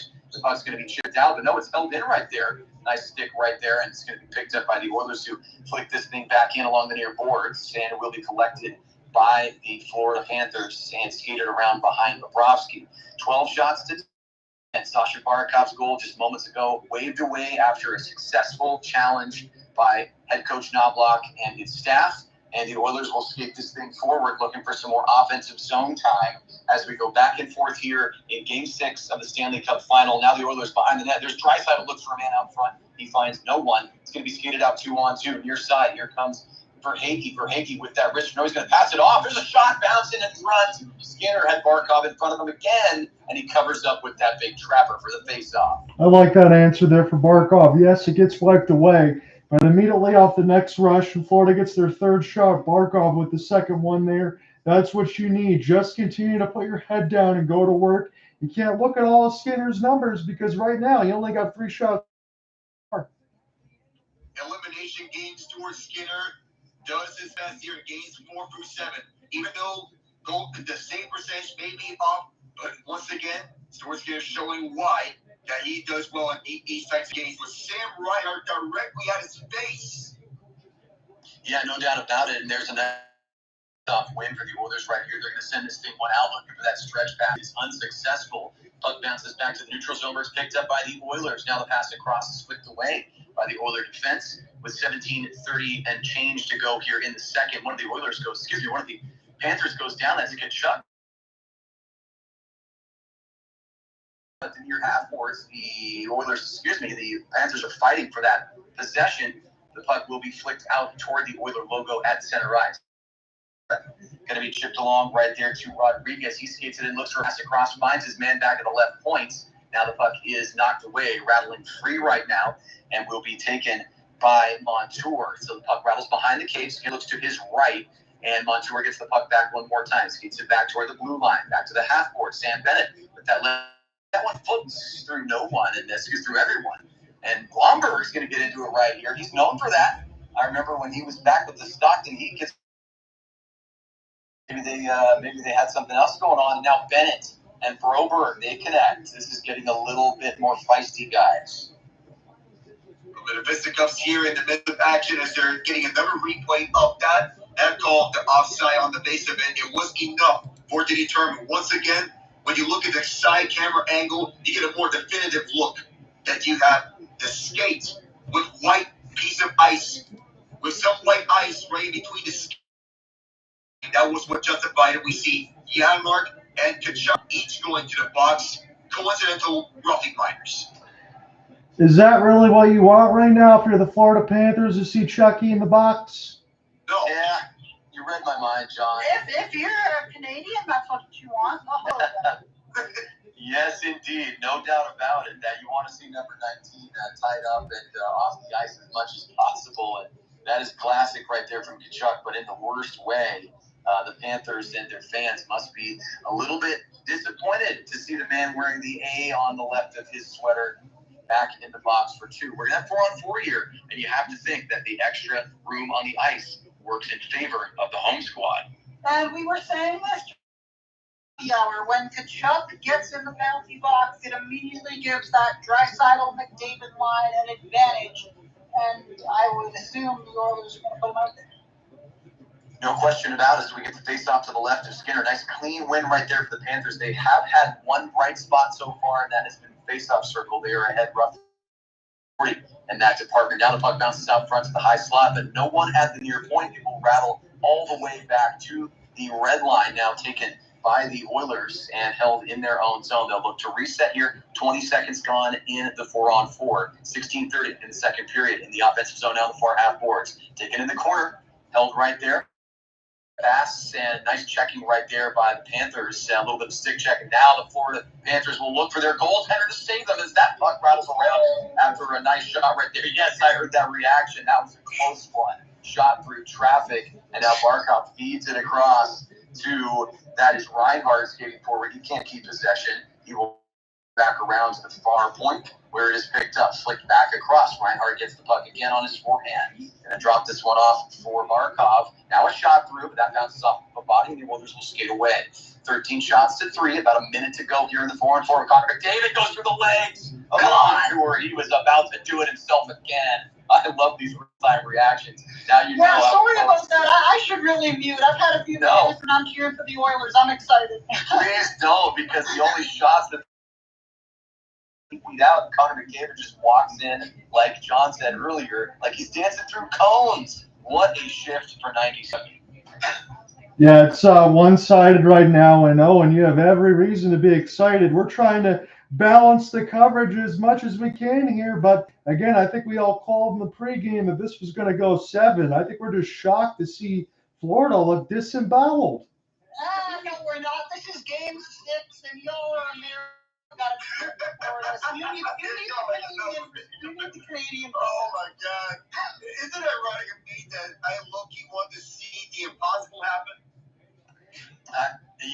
Owen agrees with you. Owen is full marks. Hey, Alec, you're an NHL history buff. You know who the last team to do this was, right? Toronto 42. Thank you. That's the kind of color commentary we need. Now we got the real team loaded up. But who needs a three-way broadcast when you can have 4? Now this puck glances off the outside. Forsling is there first. 16 seconds in this 4-on-4. Edmonton still looks dominating, but it is an icing. Oilers will have to defend their own zone with a face-off next to their goaltender coming up. You wonder if the Panthers were find a full sheer at the attacking at the ice in this 4-on-4. More space to maneuver. 2 goals. 4-on-4. The Oilers' first goal, and the Panthers' first goal of game 3. I must say, it is nice to you guys calling the game, because Sportsnet has, I don't know what's going on. Chris Cuthbert is way too quiet. We need some energy, Owen, and I'll do my best to bring it here, so we might as well shout it out. We got Owen here on. We got Alec, normally your Pittsburgh man. You got John. I'm normally a Leafs fan, but you know hey, well, you know what? Just change that shade of blue a touch darker and add a little orange. Any Canadian team that's not the Montreal Canadiens, because let's face it, they're their own country. They're not really. The Habs are on an island, and the Senators barely exist. So right now it's all. Yeah, I don't think we have to worry about that. That's. And contrary to that, Barkov no goal. That offside was obvious. Yes, indeed, Alec. Thanks for the great segue right there as Tkachuk makes his way back to the bench. Somewhat yeah, he is back to his bench, and the play will return to 5-on-5, where guess what? Unsurprisingly, The Panthers have struggled because the Oilers are basically doing anything that they please, including winning that face-off clean right there from the neutral zone. So they will hold the puck. Ready to go here in a second. And John, I can't wait to get your thoughts on the run of play here recently. Just even though the Oilers haven't had grade A scoring opportunities, they have been dominant. Just running play. That's all we want to talk about, how the Oilers have been running this game. It is 2-0. Edmonton with the lead. They have the puck now. Through the skates back at the near point, skating that thing down and looking for possession again is Kulak, former Flame. And the Oilers will come away with it, but no, it bounces off the skate. And the Panthers near boards now battle along the glass. Going to be taken away by the Oilers once again. And boy, the theme continues. Florida just unable to maintain really any, as they are down here and not looking to threaten any time soon. There's a bunch of former Flames on the Panthers. Oh, yeah. We got the Lombergs of the world. We got the Kulaks of the world. And there we got the Darren Ryans of the world. He doesn't get mentioned too often. He spent some time with the other team and pop off. Do we have an offside or a penalty? I think we have Offside, I believe. Yes, thank you, Alec, for clarifying. You know me, I always like to go for the drama first, but as we hit immediate timeout, we will have a face-off coming up. Again, Oilers leading 2-0 at home in Game 6. I think he had to know going into the for Florida, well, you got to match the energy. Well, they didn't do that. And in the sense of now, for this second period, as we're deep into it now, Cooper did an excellent job on the calls. You've had a smattering of different people coming into this play-by-play in color. We appreciate all of you alongside the YouTube side and Twitch as well. But it's one of the things where I get a little bit nervous here at the Florida Panthers. You talk about the run of play, and I'm seeing it. And right now, it's not taking a Draisaitl or McDavid special to be able to skate in between everybody. Like, again, I mentioned it just looks like a cone drill. This just looks like basic play that Edmonton's been able to run all day, and Florida is just not. Hey, John, and I heard you're calling the rest of the Calder Cup finals for NHL Network. Is that true? Well, yeah, I'm going to, but here's the problem, because as all of us know right now, their Game 6 is going to be played on Monday, and we're going to be back here with the boys in Game 7 on Monday side. So I might miss the winner there, but we'll get the one for the Cup finals. So what are you going to do? Are you going to do Game 6 for NHL Network or Game 7 on Spaces? No, I got to work back here with the boys if you all want to jump back in for Game 7. So that's where I'm leaning. Oh, my God. I will so 7. No matter what happens here, if the Oilers do hold on, we'll have Game 7 with you right here on Spaces, YouTube, and Twitch. We'll have you guys covered. Yeah, no question about it. This has been so fun, and boy, if you are a Panthers fan, I cannot think of a time. Neither. There are examples in sports history, right? This is not fully unprecedented, but this kind of turnaround, I don't think it's hyperbolic. Ever done what the Oilers are in process of doing right now. Yeah, go ahead, Owen. What do you got for us? Even more unprecedented if you're an Oilers fan. I think of your values. What the Oilers have done, because even if they lose in 7, first of all, no matter how many they lose in, the Conn Smythe should go to McDavid, present me one other player even remotely deserving of it. You can't. It doesn't. Yeah. you already knew my. She detected the blank space in my skull, and she was like, "Nope, there's no name coming to mind." Well, that's the only thing you got wrong about that statement. But I may sound like a woman over the internet, but I'm not. Voice change. Sorry, I get it all the time. Hey, man, that's the only way to enjoy this. Anyway, it's not like we're playing again, so I'm going to let you call the game. No, you got it. We'll get back into this thing right now with 12:45 to go in the second, and 2-0 again. Your scoreline is there's potential turnover right there at the Panthers blue line. They will possess. Boy, it looked like it could have been potential offside there again, as Luostarinen was coming in potentially early, but play will continue.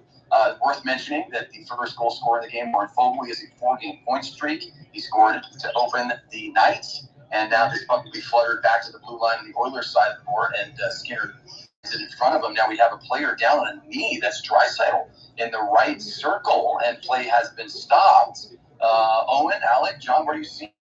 I want to just throw this out there because, again, we talk about the one from 107. Well, it was from reverse contact there as Draisaitl took a big hit alongside Reinhardt. But of the 4 shots, none of them have been by forwards. And the only shot that has been by a forward here, if we make it 5, it didn't exist because that was the no goal by Barkov. Draisaitl was in a bit of discomfort. I think the collision between him and Reinhardt is incidental. So, well, first of all, I'm blind, guys, so in technical sense, I ain't seeing anything. But what am I seeing from this game? I'm seeing Florida struggling to keep up with. Yeah, no question about it. And you know what, Owen, I must be blind too because I'm getting my pronouns wrong all over the place. So big apologies to you. It ain't that hard. It ain't difficult. That's what I meant. I meant the total opposite of what I said. That's how you know. No, I love it. This is honestly, I always love working with Alec and John. I know we've been on Spaces a couple times before. I'm so happy that you were here. If I wasn't blind, this is what I'd be doing. I love it. I love it, my man. You know what? Skinner right there, boy, he had to have his eyes wide open. He almost saw that puck bounce in off of himself on a cross pass there, but he got back to his posts and has collected himself as his defenders escape this one out here inside 11:30 to play. Boy, great forechecking here. We haven't said that a lot about the Panthers. Mikula looks great right there. There's a shot that's deflected away. That was from Kachuk, and now he collects the puck again and risks one towards Skinner. I think that hit a body out front. So still officially on the shot board, 13. Huge advantage right there. Now they're going to skate away with a partial 3-on-2. Coming in is McDavid. There's a flick off of a skate blade. Yeah, Owen was ready for that one. That one bounced off of a defender. And now with 10:55 on the clock, Sam Bennett will flick this one along the far boards, but the Oilers will hold in. And again, they flip this one toward the crease. And a nice puck ricochets out to center. Now skating forward for the Panthers is Rodrigues. And again, worth mentioning, as everyone knows here, 34 assists alone for McDavid this postseason, an NHL record. And John, I'm going to let you jump in here. I think we finally do have a stoppage for a penalty. We might get something here, and I'll go ahead and look on it for a high. I want to give a gold star there for Niko Mikula. We haven't been able to do that for anything for the Panthers there. He did not relent and near that right side dodge to try to get a look to get. If I'm ever talking and there's something big going on in the game, just feel free to cut me off and I'll shut up. But damn, yeah, finally a stoppage for a penalty. I mean, no, we do not have a penalty. The puck was just played by high stick, but not much of this game in which we can get Panthers. Niko Mikula, he made, and Connor McDavid made look silly in the last game, but this time around he said, "Fool me once, shame on you. Fool me twice, shame on me." Yeah, no doubt about it. A nice win by Stanley right there on the bouncing puck in front. And I think Skinner got a piece of that one. And that one probably should have made it 2-1. Unbelievable sequence right there as the Florida Panthers out of nowhere right now. They'll pick up a loose puck at the red line. Boy, the Panthers, based on Mikula's individual effort alone, have picked up over the past couple of shifts right here. What can you do about that shot? What can you do? A fantastic question. No, if it weren't for Skinner, who I do believe got a piece of that second attempt, if it weren't for him, we'd be looking at a lead cut in half at 2-1. But still, a goose egg on the board where it counts for the Panthers. They have to find some offense if they want to make this game competitive. So far, unable to do so, especially after a successful challenge by Knoblauch on an offside call, taking away Barkov's goal earlier. Cross ice 45 angle degree pass right there is taken by the Panthers, picked up by the big battle of Skinner inside 10 minutes to go now here. Verhaeghe along with, we got Alec, we got John, we got the whole crew. We are rolling through. 3 Americans and the Canadian who's deferring to us, but really can speak at any time because being played north of the border and deserves to be able to throw out anything at any time. So, Owen, don't hold back. That's what makes it. I feel bad that you guys have to watch on ABC. I'm not going to lie. Hey, we feel the same way, but we make the most. It's just like life. It's like a microcosm. We got to make the most of what we got. So, 9 minutes here at Rogers Place. In the second, and a loose puck. Boy, I think we got a penalty pretty clear for a tripping or a hook right here. And Skinner is topped over as well. Boy, Barkov was flung into the Oilers netminder. Hopefully Skinner's okay. Barkov looks fine. McDavid stares ice, and we have our penalty call. We're going to get a definitive one here, and yes, it is. Between all the commotion, McDavid looks for a hook as he pretty much got all of Barkov and sent it into his own goalie. Honestly, I talked about Mikkola. I could talk about Barkov now, but now it's a power play that it has to be converted on. Blumberg just missed the net. Wow, two former teammates right there. Alec, it's so interesting. Two guys who used to face each other in practice, Lombard and Kulak, back in their time with the Calgary Flames, and Kulak swings that stick blade around. I thought Skinner had a piece of it that Lombard probably would have made it 2-1. Yeah, I thought there was going to be a penalty on Corey Perry for tripping one of the Panthers up and over, but apparently not. The penalty's going to be on Connor McDavid. Clear hook on Alexander Barkov, who got off that one. Driven right into Stuart Skinner, but Ryan Lombard, I thought that was a save by Skinner as well. If it was, it might be because they're one of the greatest saves ever in Stanley Cup final history, as it could have went off the stick of Skinner. This is what makes legacies. This is what can define a goaltender's career. You look at the Pecorines, the Braden Hopies of the world. And apparently the Stuart Skinner and I would ever have thought to be saying in the presence of those other iconic ones. You could also maybe say the Corey Crawford, the Johnny Bowers. You could add a bunch of names to that list. The Sergei Bobrovsky, one could say, maybe until Game 4 when he got lit up for 5 goals. Do you feel like maybe now that we're just listing them, do you feel like if I were to go back, let's say about 13, 14, 15 years, is there something, Tim Thomas Skinner here? Yeah, I don't think that's an unreasonable. I mean, I was a child when I was 8 years old, 14 years ago, but yeah, no, I don't think that's an unreasonable assertion necessarily. I wish I were still that young, Owen. Congratulations. Don't get any older than that. Stay exactly where I don't know. You sound like you're in your 20s. That's a nice one. It'd be fun. We could play a game. I could be like, I'm 64. I'm not close to that. But I got it by a few years. I'll put it that way. But here we go. So speaking of getting it by a few, we got Edmonton up 2 on the Florida Panthers here again, shockingly for Game 6. I think everyone in the hockey world, Florida, would walk away with this thing and lift the cup. But here we are, 8:25 to go in the second. Owen riveted, hoping that the Canadians can finally get one, going all the way back. The echoes of 93 and the Canadians, what could have been in 04. Now here we are in 2024, and the Oilers. And they are on the power play. OEL going to send this one across to Barkov. Barkov, he's checked right there. Now Reinhart looking for a bouncing puck in front. Kachuk trying to close down on it. OEL stops the attempt. Now Verhaeghe is going to risk one that goes off the shoulder of Skinner, and the Oilers will have a chance to clear, and they do so along the near boards and down. Now 43 seconds to go in the power play. Bennett with the puck. He will quarterback this thing, take it up through the Oiler logo. Now he's closed down as the puck floats into the far corner. Good job by Bennett right there to recover his own puck. Tarasenko picks it up briefly, but the Oilers will find it to Skinner's right, and they send it the length of the ice, wasting more time as big number 72 comes out of the blue paint to corral it for Montour. Now he comes with some speed through the neutral zone, going to send this one around the boards. It rattles along the kick plate. Tarasenko picks it up. The former blue looking for a teammate. He will find Lundell. Lundell goes to Montour. Back and forth, and Skinner squeezes down that left biceps, and he keeps that puck between his body and the arm, stops a potential power play goal with 6 seconds to go in the Florida man advantage. I have goosebumps here, Cooper. How about you, John?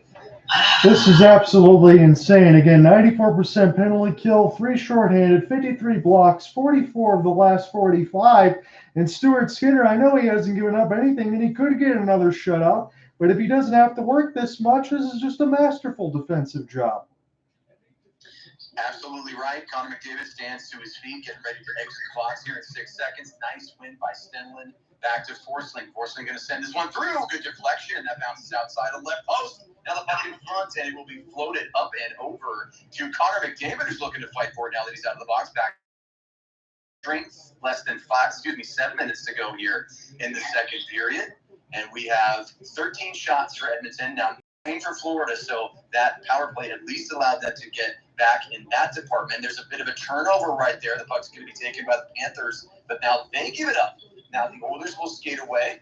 Good shot by the Oilers to pressure through the neutral zone. Florida having some struggles in that department tonight, really not able to get clean zone entries. Now it's 2-on-3. So numbers back make it 2-on-4. Numbers back for the Oilers in their own defensive end.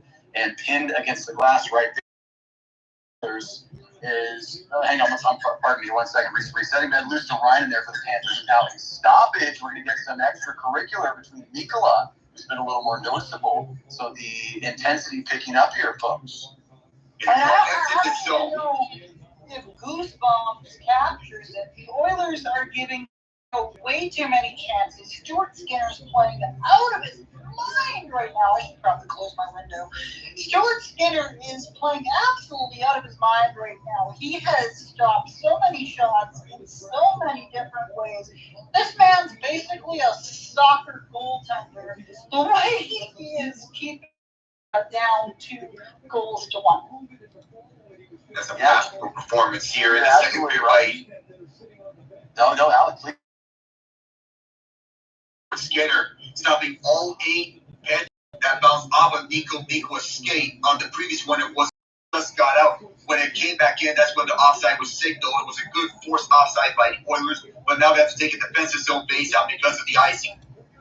Yeah, and these anecdotal things that pop up when we get the broadcast, and yeah, hey, I know we're listening, or watching to ABC and ESPN. I see some Panthers fans right behind and his staff and the bench. They're in the first row behind the Panthers bench, and you've got kids on their phones. We got parents who look disconnected from what's happening in this game. That's credit to what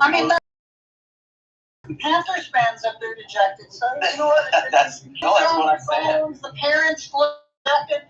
They're all Panthers fans. If they're Oilers fans, then quite frankly, their Canadian citizenship should be revoked. Yeah, no, you're absolutely right. No, they're not so proudly anymore. They're wearing those sweaters with the cat on the crest, and Bobrovsky sees a bouncing puck in front of him. He's going to have to cover up right here, and there's some more fisticuffs. Janmark involved. He was putting pressure on Big Bob, and boy, the Oilers fans, and on their feet. I think everyone is feeling the energy here as second period to 5:37, getting closer and closer to a deciding Game 7. Again, 2-0, Edmonton in control. So far, so good. They're in cruise control here in the second period. They played a more attacking game in the first period. Now they're reverting back to a more defensive game in the second period. Every score against Janmark pointed that off a stick. It was bouncing, still made its way over to the glove end of Bobrovsky. We're in the media timeout. Last one, second period, 5:37. And so far, the Oilers are playing like it's their Stanley Cup to lose. So here's a quick thing for me, because we've gone through all the kinds of viewpoints. I didn't want to jump on everybody, so I'm kind of keeping it low to the vest here. But here's the situation. You had a 3-0 series lead for Florida, and now you're going into this Game 6. You want to know what the takeaway tells the whole story in this game to me? 11-3 for the Edmonton Oilers. That is when Florida, when they're at their best, able to do these things. The Edmonton Oilers taking the complete reversal, moving this completely around. And quite frankly, the shot board's not going to tell you that the Panthers are being smacked around, but they're certainly being controlled here. Now, you guys can't hear my TV in the background terribly well, can you? No. Okay. You're good. You're good. No, I gotta have Chris Cuthbert on in the background. I gotta hear Edmonton when the Oilers score and make it 3-1, which is inevitable at this point. At some point, it's got to happen. Knowing the Oilers, they've been the better of the two to make it 3-0. Yeah, it certainly seems that way. I think that if I were a betting man, and Owen apparently is, Owen's ready to throw some cash. Oh, it's Oilers Nation across the Great North. So we come back here with Mr. Mouthguard Matthew Tkachuk, he is out on the ice, and he is looking to make a difference for his team. And when we get to our intermission, difference for Florida, because it just seems like a question without an answer to me. And unfortunately, my Red Sox just lost 5-2 to Cincinnati, but we'll balance that out. Well, it certainly looks like you're going to at least end the night even, Owen. So we'll see how things go here in the latter portion of the second period. See how my Winnipeg Blue Bombers do too. We'll see. Yeah. You know, the sports world, it's on a nice edge right now. We're looking to see what's going on, and there's a great face-off win in the ozone right there. Shot out from distance by the Oilers now with 14 shots. So, again, John, you mentioned that shot board getting a little tighter here as Florida's had some chances on man advantage. They've gotten a few to Skinner, but the more dangerous has come from Edmonton. There's another shot from the blue line. Taken through the Oiler logo and backhanded along. Tkachuk going to try to chase this thing down, looking to angle on, but it's sent along by the Oilers' Brodeur, and the puck now held in front of Skinner and shot off the glass to center ice, where the puck bounces to Florida. And inside 5, they're looking to possess here with Sam Bennett in the far corner, but it rattles around the kick plate and will be bounced off of, boy, there's a little hit right there, kind of an equal hit of Kulikov on one of the Oilers, and he will head back to the bench for a change. 4:35 here in the second period. Congrats on the play-by-play. We got John and the whole crew here as we now have shot for Barkov. He tries to go 5-hole, fakes the pass. Boy, Barkov has been the most notable Panther in this period, I would argue, along with Mikkola. So the Panthers trying to hold right here, but they give up that puck. And boy, there was a chance for a 3-on-2, but couldn't handle it, and the Oilers will have to regroup in their own end. Panthers showing a little bit more bite here, but not enough. And Draisaitl, the speedy German, takes this puck into the ozone. He tries to float one forward and cannot do so. He's dispossessed, and the Panthers come along with exactly 4 minutes to play in the second. Bouncing puck will head to Bobrovsky's left, and that one is found by Mikkola. He avoids a check right there. The puck's gloved down at the center ice logo, and it will be no icing played by Bobrovsky and taken along right now by Montour. Now it's sent to the far boards, passed along the player benches. And on the backhand, coming across are the Panthers with a little bit of it's sent backwards by Cousins. Although he can't find a teammate, a little bit more checking. Now Lomberg, he throws his body as he always does. Well, he's so diminutive, but he can make an impact, literally and figuratively. Again, 2-0 Oilers here, really showing most of the control in this game and in this period, although the Panthers have been bouncing back several shifts or so. 3:10 on the clock. Now the Panthers looking to clear out from behind the Travis Owen, and there's a shot from right on point blank. I'm not sure if that one sailed high or if it bounced off a post. But boy, oh boy, Owen, I think it could have been 3-0 right there. Now Brodeur will have it in the Travis Owen. Good forechecking again by the Panthers. That one was Tarasenko that time. And the puck will bounce all the way down after missing a connection for an icing. Boy, Owen, I want to hear your thoughts first. The Oilers with a point-blank opportunity there. It goes begging. Still 2-0.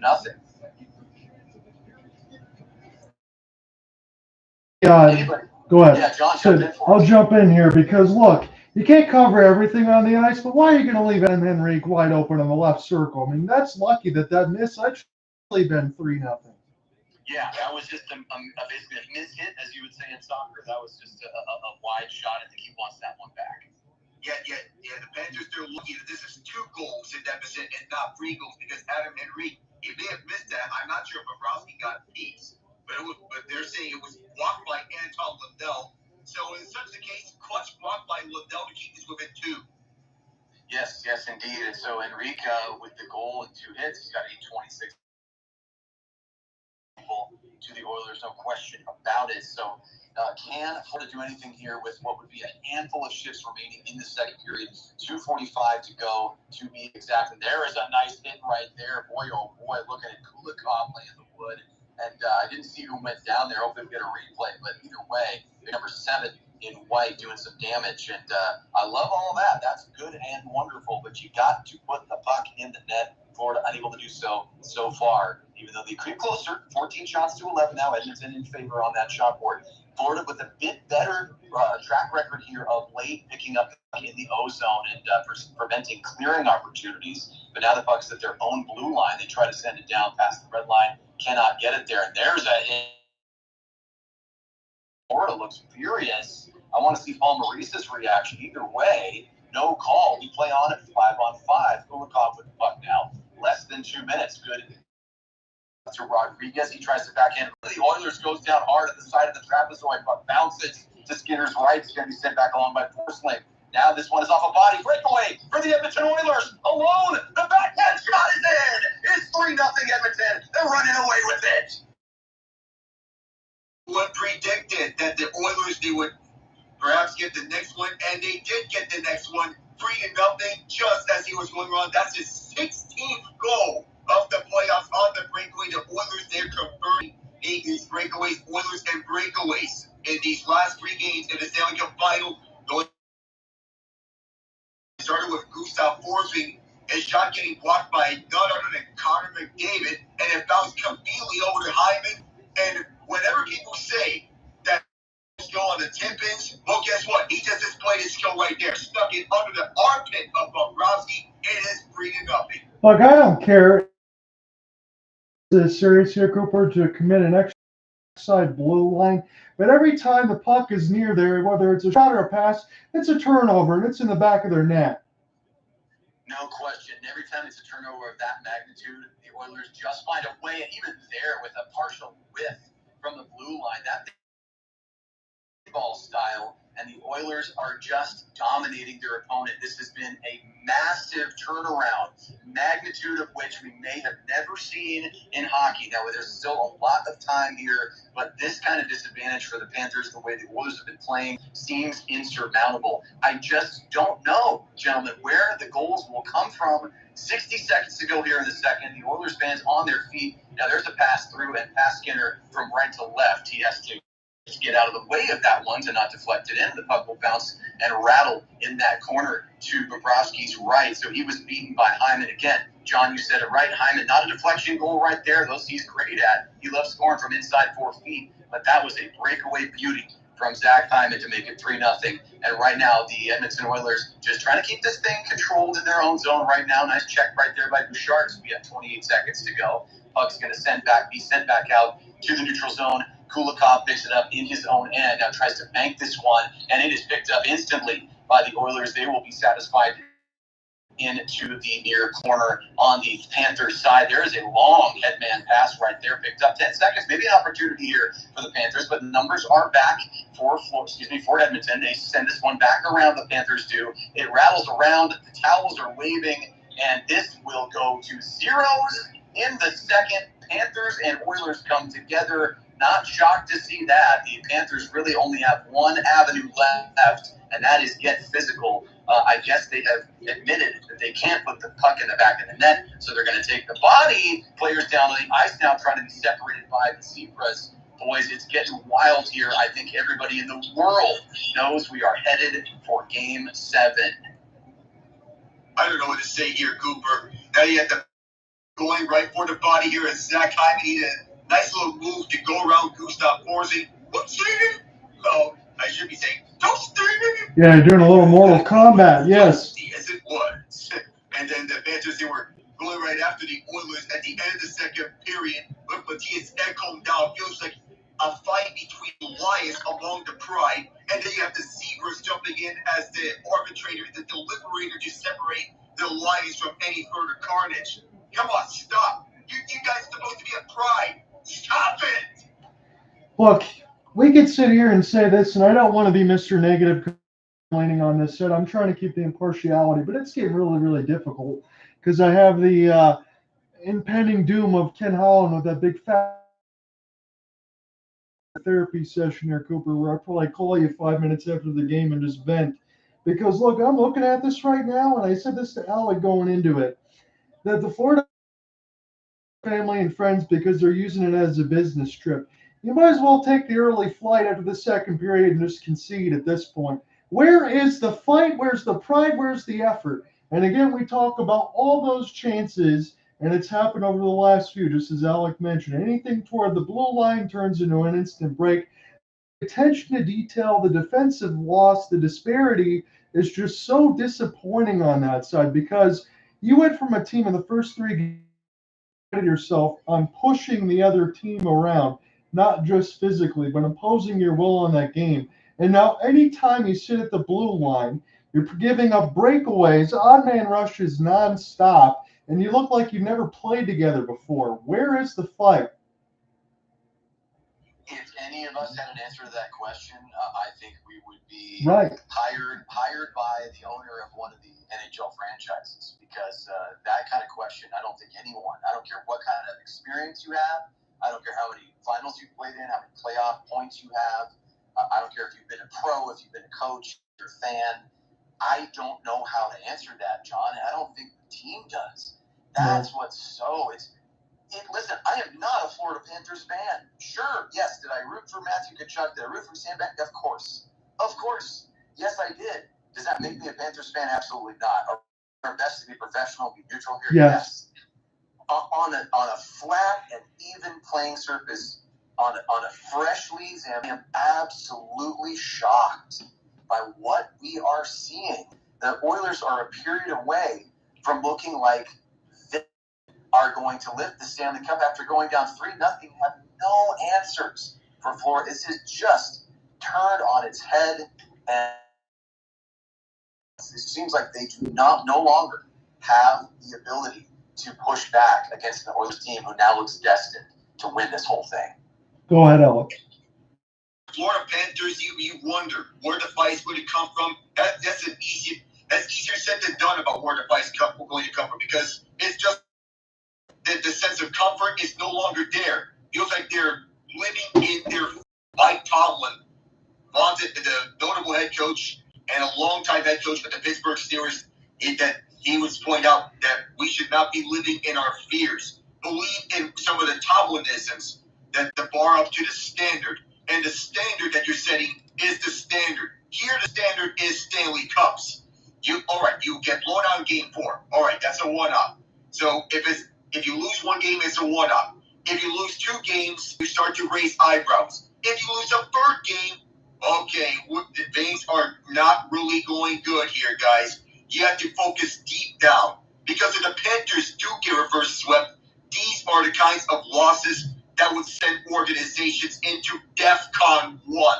I do not exaggerate when I say this. The Atlanta Falcons experienced this in 2017 in the Super Bowl loss. The Golden State Warriors were in a state of DEFCON 1 when they blew a 3-1 Cleveland Cavaliers in the finals. How do you fix this? Well, they realized that Kevin Durant was a free agent, and they brought him in. It was a remarkable move there that basically was a one-sided league at that point. But at this point, if I'm the Florida Panthers, you got to be asking yourselves and take a deeper look into the organization. John, you made a good point that we see more fight from a Panthers team that had more broken sternums and more separated shoulders than this year's Panthers team has had. They were trailing 3-1 in the Stanley Cup final last year, and they still had fight in the tank. Here, games 1 for free, you go up 3-0, you quickly lose the grasp of momentum here. If they look lost out there on the ice and always looking a step behind on every play, allowed in these last 3 games. Off the rush against the Oilers. All 3 goals tonight for the Oilers have all been off the rush. You have to find ways to defend that. You have to get back and do not get too many men right onto this puck thinking that you're going to get a quality chance if you're in offense. That the Panthers, they're overcommitting to the puck at the attack as soon as they grab the puck and then someone breaks free. They're overcommitting. Do you have any other thoughts here before I give out the stat reset, Cooper? Yeah, John, listen, all I want to do here is take an opportunity to say that we are looking at Game 7. Yep. And my superstition meter is off the charts, boys, because as soon as I started covering this thing with you guys, listen, it's what ego does it take for me to think that it's because of me covering these games with John and Alec that all of a sudden the Oilers turn it around and just to drive a knife in my heart and twist it. But I think all of Calgary Flames Nation is so afraid. And Alec, you said the operative phrase, which is reverse sweep. And that is what we are starting to look at here. And John, listen, I want you to get to the reset, but when you can, jump in there for me. Tell me if you think it's too dramatic to say if the Oilers end up skating with the Stanley Cup above their walking away with the greatest trophy in sports, that it may be the most, I don't want to use the word shameful. Listen, the Panthers are playing the best player in the world and his excellent teammates. They're here for a reason, but it may be the most stunning and, what's the right word, guys? Not shameful. In a Stanley Cup final, maybe ever in the history of hockey. I think it is, honestly. Maple Leafs against the Red Wings almost 100 years ago. Obviously, none of us were alive back then, but it is. I mean, this was a team that all systems go. I mean, look, I'll get to the about 80%. I'm not going to go 100% because I'll get cursed out of the unedited air here. But let's just be honest. Last year, this was a team, if they were in the Western Conference, they wouldn't have made the playoffs. Yes, they got some luck, but they played pretty much their nuts to the wall there to be able to get into the final. And then since they've had 2 months to lock in, they had to and get there. And now you got all of that. You build into the offseason. Everybody says it. Barkov, Tkachuk, we fought tooth and nail, start ready at training camp to be able to get to this moment. Have a 3-0 series lead. Cooper, you nailed it. I don't think there's anything other than you can say other than otherworldly Pandora's box on the other end. Edmonton is that can't be solved. It's everything right now. This could be one of the most historical upsets of all time. And as much as I want to give all the credit to Connor McDavid, look, I'm not saying this in spite. You also have to look on the other side, gentlemen. Did we expect Foegele and Henrique again to have the first 2 goals in this game? This bottom 6 is doing their job. You can even say that they're outplaying the Panthers' bottom 6. And for as good as the Panthers' bottom 6 is the Oilers' bottom 6 has been doing all the dirty work. Foegele and Henrique, you would expect Henrique to get on the board. Fogel's not the type of guy you would see on the board on an everyday basis, let alone in the Stanley Cup final. To Edmonton and Draisaitl even bear to Carolina.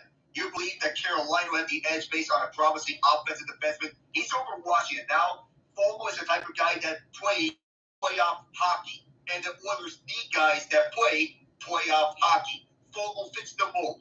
Forechecker who can play up and down and take on a defensive presence. And he's doing exactly that. When he's playing with Draisaitl or McDavid or even both of them, he's succeeding at it.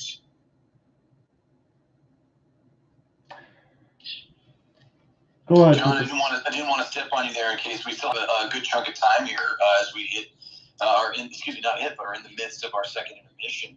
Do we want to do a little reset just to gather ourselves and get the listeners back to where we are as we get ready for the third period? Yeah, I think I need one here because I'm getting a little angry, but I've been getting angry as long as this series has been going along. I'll say this to you, gentlemen, in the sense of everybody that's been bouncing in and out today. Thank you for your utmost cooperation and patience because I know things can get a little crazy here with everybody jumping in. It's been a party atmosphere, but it's only been a party for one team. But it's been fun to work with you guys alongside this series, and I humbly appreciate it. I guess we're going to dig in on Monday. Set Warren Foegele, his third of the playoffs from Draisaitl and Kulak. Again, off the rush, being able to do some damage pass across. Foegele finishes that no problem from Draisaitl.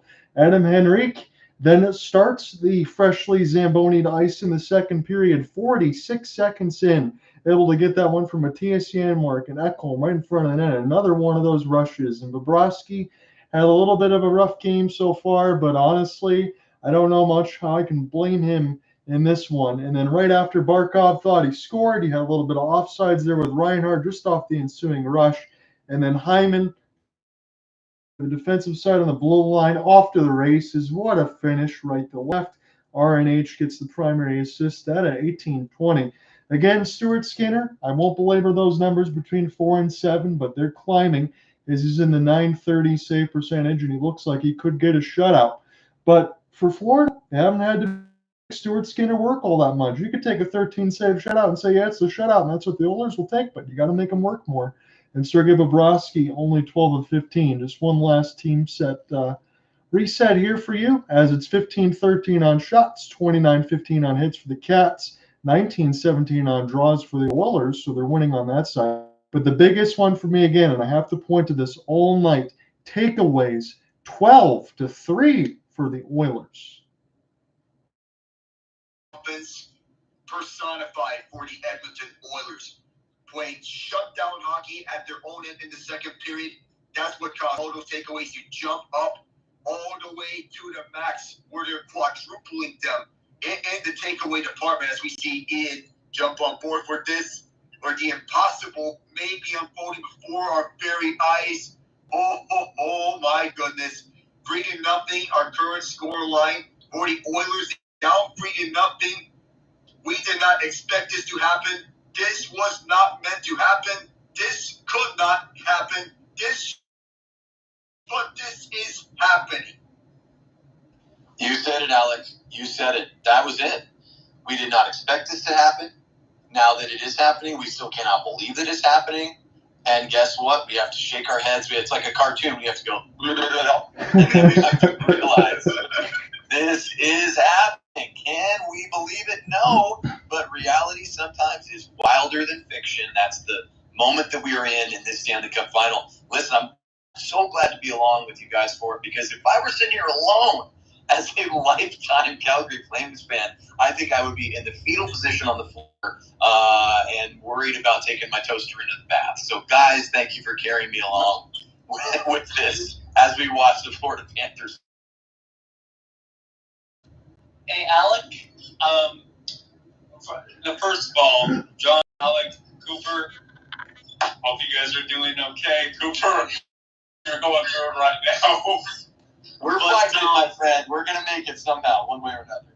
But, Alec, remember when I said that if the Panthers blow this, they will become the ultimate meme?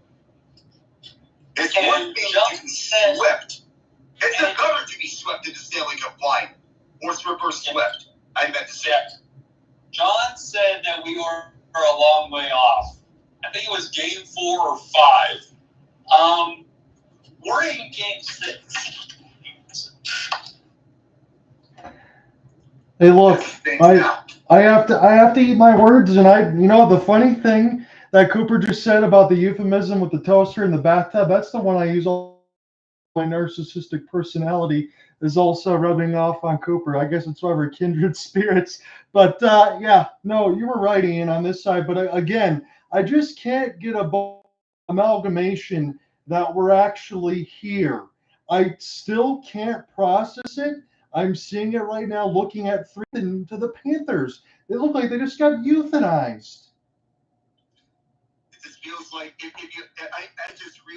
just was from Barcelona versus AS Roma in 2018 in the Champions League. A tremendous upset with Roma winning on away goals, 3-0 on the second after they lost 4-1 on the first leg. That's the inspiration of that. This was not meant to happen. That they call by Peter Drury on that iconic call from Drury and a legend at calling footy. That's the inspiration for it, because we're still shocked at the fallout of what's happening in games 4, 5, and 6. Surprising to the maximum, times 10, times 100, square. All the math symbols that can put on the addition to all of this, and it would still not be enough for the amount of surprises here in the Stanley Cup final. If this goes to a game, if we do see this turning out into a game 7, and the Oilers do pull off the impossible, we'd be witnessing in the making. Gentlemen, one last thing from me before I the third period side, and I'm not saying this just to be funny. I'll be the only person to die on this hill, and I guarantee you none of you are going to join me here. I'm putting money down on the Florida Panthers in 7. I don't care what happens. I refuse to see Ken Holland lift the Stanley Cup. It's going to break me inside. Oh, you have to go As tough as it is for Cooper, I don't know how we're doing this. I'm almost having a nervous breakdown. I know, John, it's for very different reasons. Right. But with the same level of intensity, I think I feel like we're in a die-hard situation where we're being held over the side of an 80-story building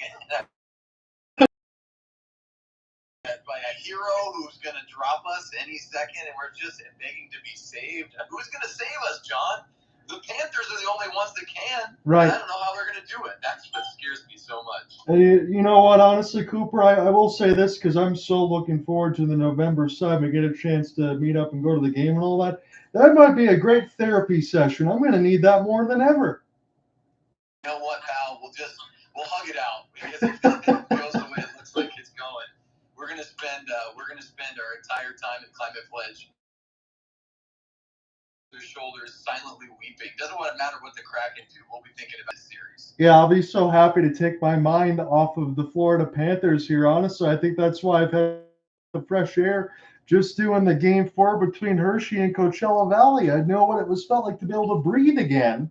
And we'll see what happens now in this third period. So this is where I go out and say this. If there is any sort of turnaround, maybe I'll take Game 7 first period.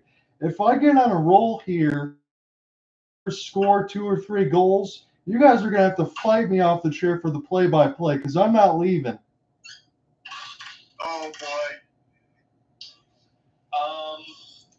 So, yep, this is us. This is us. The Twitter Space Quartet. You might be wondering how we got this. Well, it all started with one big blowout by the Panthers. You nailed it, Ian. Battle O'Reilly intensifies in the background. I like that, Ian. I like that. Yep, this is us. You're probably wondering, how did we get here? Game 6. And we're down 3-0. Sorry. Out here in the field. Yeah, man. Boy, you said it. Boy, and the Oilers look out. You know, if the Florida Panthers get a power play, we're going to say to ourselves, oh, here's their chance. Well, the Oilers are more likely to get a shorty on them than the Panthers are to score. Closing thoughts here before I die on the sword. No, I don't have any other thoughts up because I am absolutely speechless. And look, I'm not going to be disingenuous either and say I'm not rooting for McDavid and Draisaitl. Those aren't the guys that I'm worried about on that side. You feel good for them because you go through all this tug of war here in a broken franchise, but we're looking at possibly a broken team on the other end. It's just 15-13 as Edmonton will fire it in. Gustav Forsling's got it now. Near the left side, Doc Tkachuk will send it in at 1928. Again, no penalties here, but we'll be taking it the other way as it's been all night. This has been one-sided. And going back to that clip analogy that Evo pointed out, say if you were looking for a hero, say you were to be asking for some help from Matthew Tkachuk or Sam Bennett in this. Evan Rodrigues, Reinhardt, Bennett, Tkachuk, Verhaeghe's the only one that's got a goal on that top of it. As this one is sent back around, picked up now for Forsling, offside red line Bennett. I'll send this one in again. Yes, to correct myself, Alec was right. That was the shots on goal by the forwards. A lot of them have been by defense. It's been tracked by ESPN. I mean, hell, they had most of it through 170 foot for the first shot. That was their first shot in the first period, about 15 minutes into this game. As it's now Montour off the rush. Great move. He'll take the risk of it. He'll shoot this one wide. That was a nice individual play by yet another defenseman. As this is sent back around now for Vlad Tarasenko. Here's a shot that gets blocked up in the air from Lindell and a play. Nice sliding block by Connor Brown going across on his knees to block off the long wrister for the left point. This is over to the outside, even though Brandon Montour undressed Darnell nursing on the inside. Montour just rang it off the outside the right post. Just not enough for him.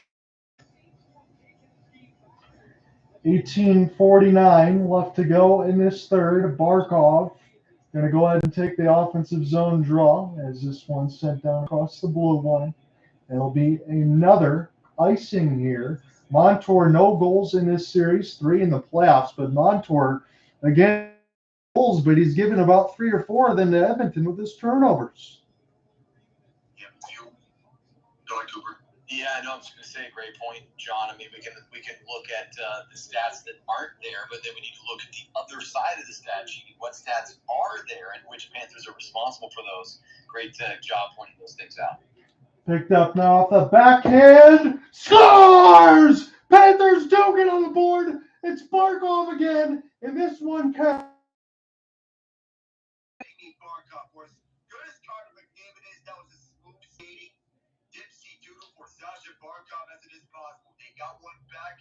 They need on with this miracle by getting 2 more if they were to tie this one up. Yeah, that's the most confident, calm I've seen any Panther in the last 3 games. That is Sasha Barkov saying, you know what, I'm the captain. Guess what, Connor? I can do this too. He goes forehand, backhand, walks in. He's on the edge of his skate blades. He dances through, avoids all sticks, and boy, no celebration either. You want to talk about a business trip? Yep. That guy's all business right there. He should have 2 tonight. That is 1. It's 8th goal of the playoffs, second 1. Edmonton's lead now down to 2. Cody CC off a failed to clear, and that's what happened there from the pass across as Lomberg now against the wall. This is Florida's period, but they need really the first 2 to get going. If they get to this game 7, they can't finish it off. They're going to have to start on time because they've had a real struggle with that. It is now off the rush. Long rebound given up by Bobrovsky, but Niko Mikkola is right there. Off the 1-on-4 now as Mikkola will chip it in himself. And Richard will slow it down. Mikkola will get there. He really has had the burners on.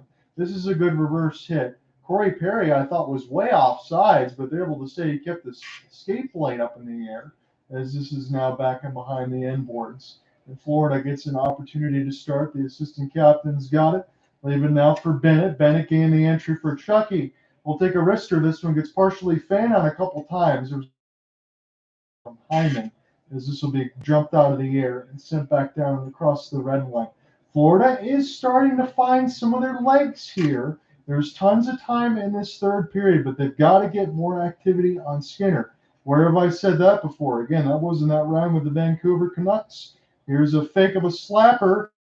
Over again. Off to the races now are the Oilers off the half spin. It took a couple Panthers to get a dispossession of the puck as this goes across the right side red line. Here's an opportunity off the slap pass. It bounces up and over. I think Bobrovsky has it there. Good seeing that for Bob. To catch that one, that was a long drive for Evan Bouchard all the way from the deep right point. Took a bounce, but it went up high. But the Panthers, they get some. They did counter with that attempted rush with Zach Hyman on the attempted 2-on-1. The Panthers were all over it. No rebound the previous one either, as that was too many Panthers in the way of what I believe was Derek Wright.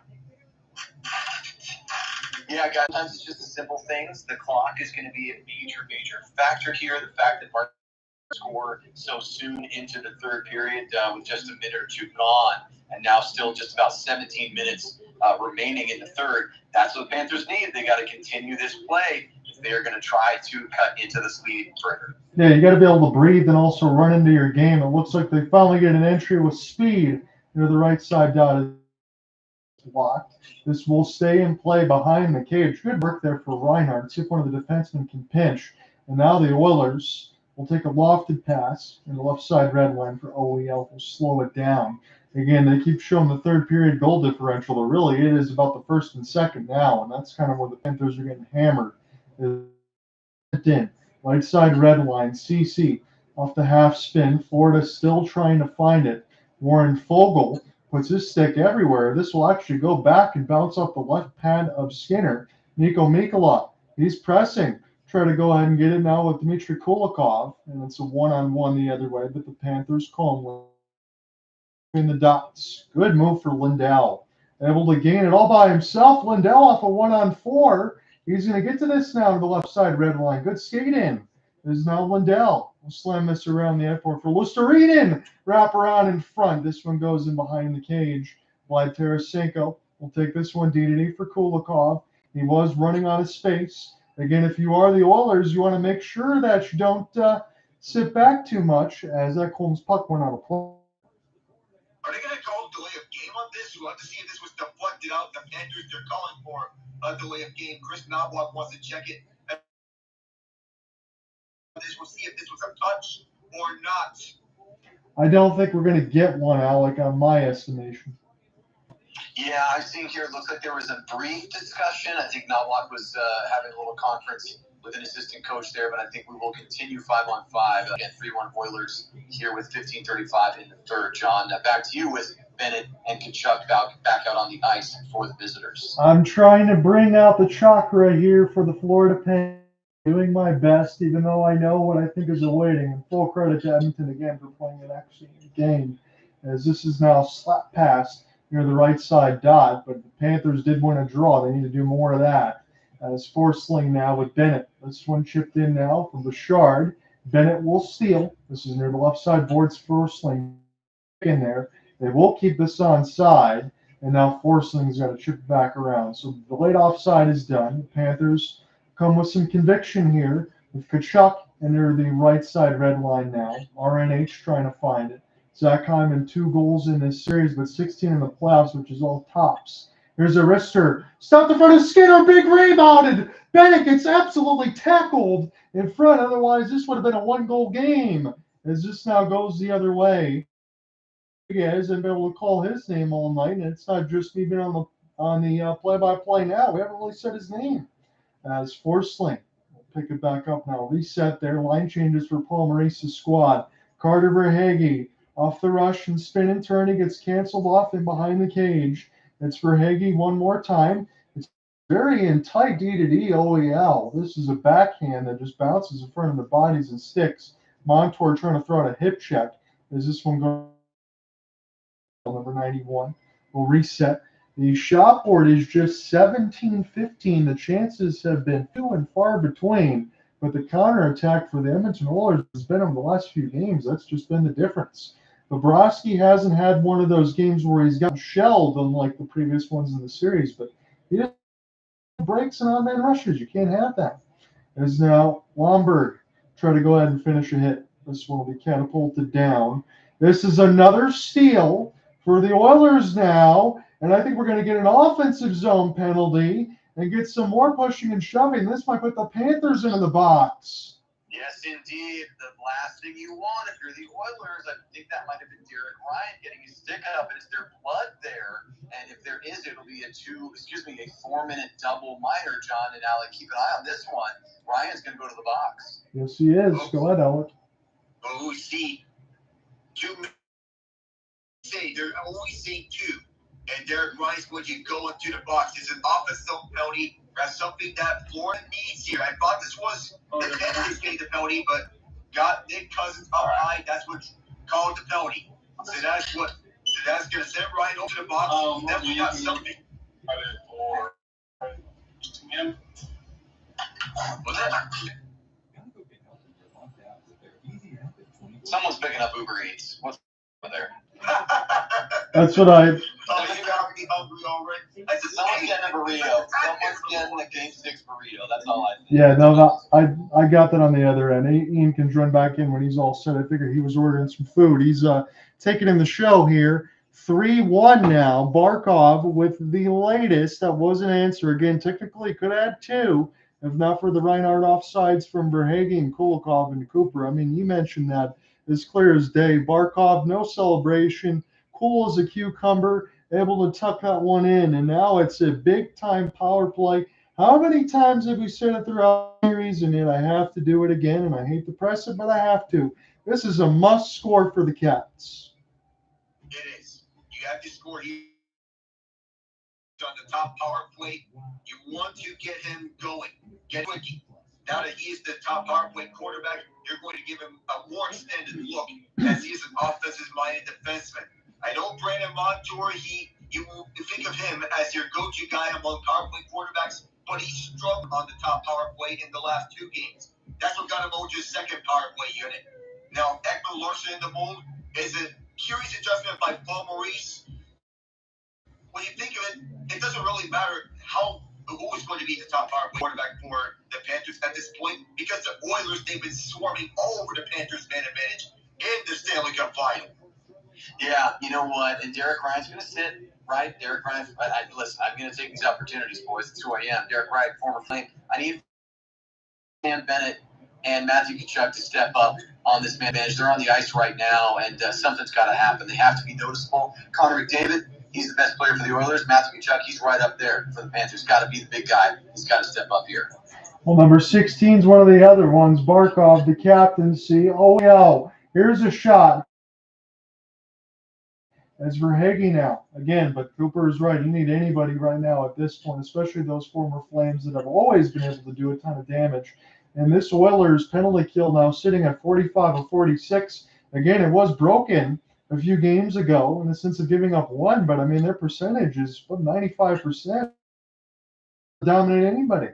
That is Barkov now. With Verhaeghe, he was taken down near the left side.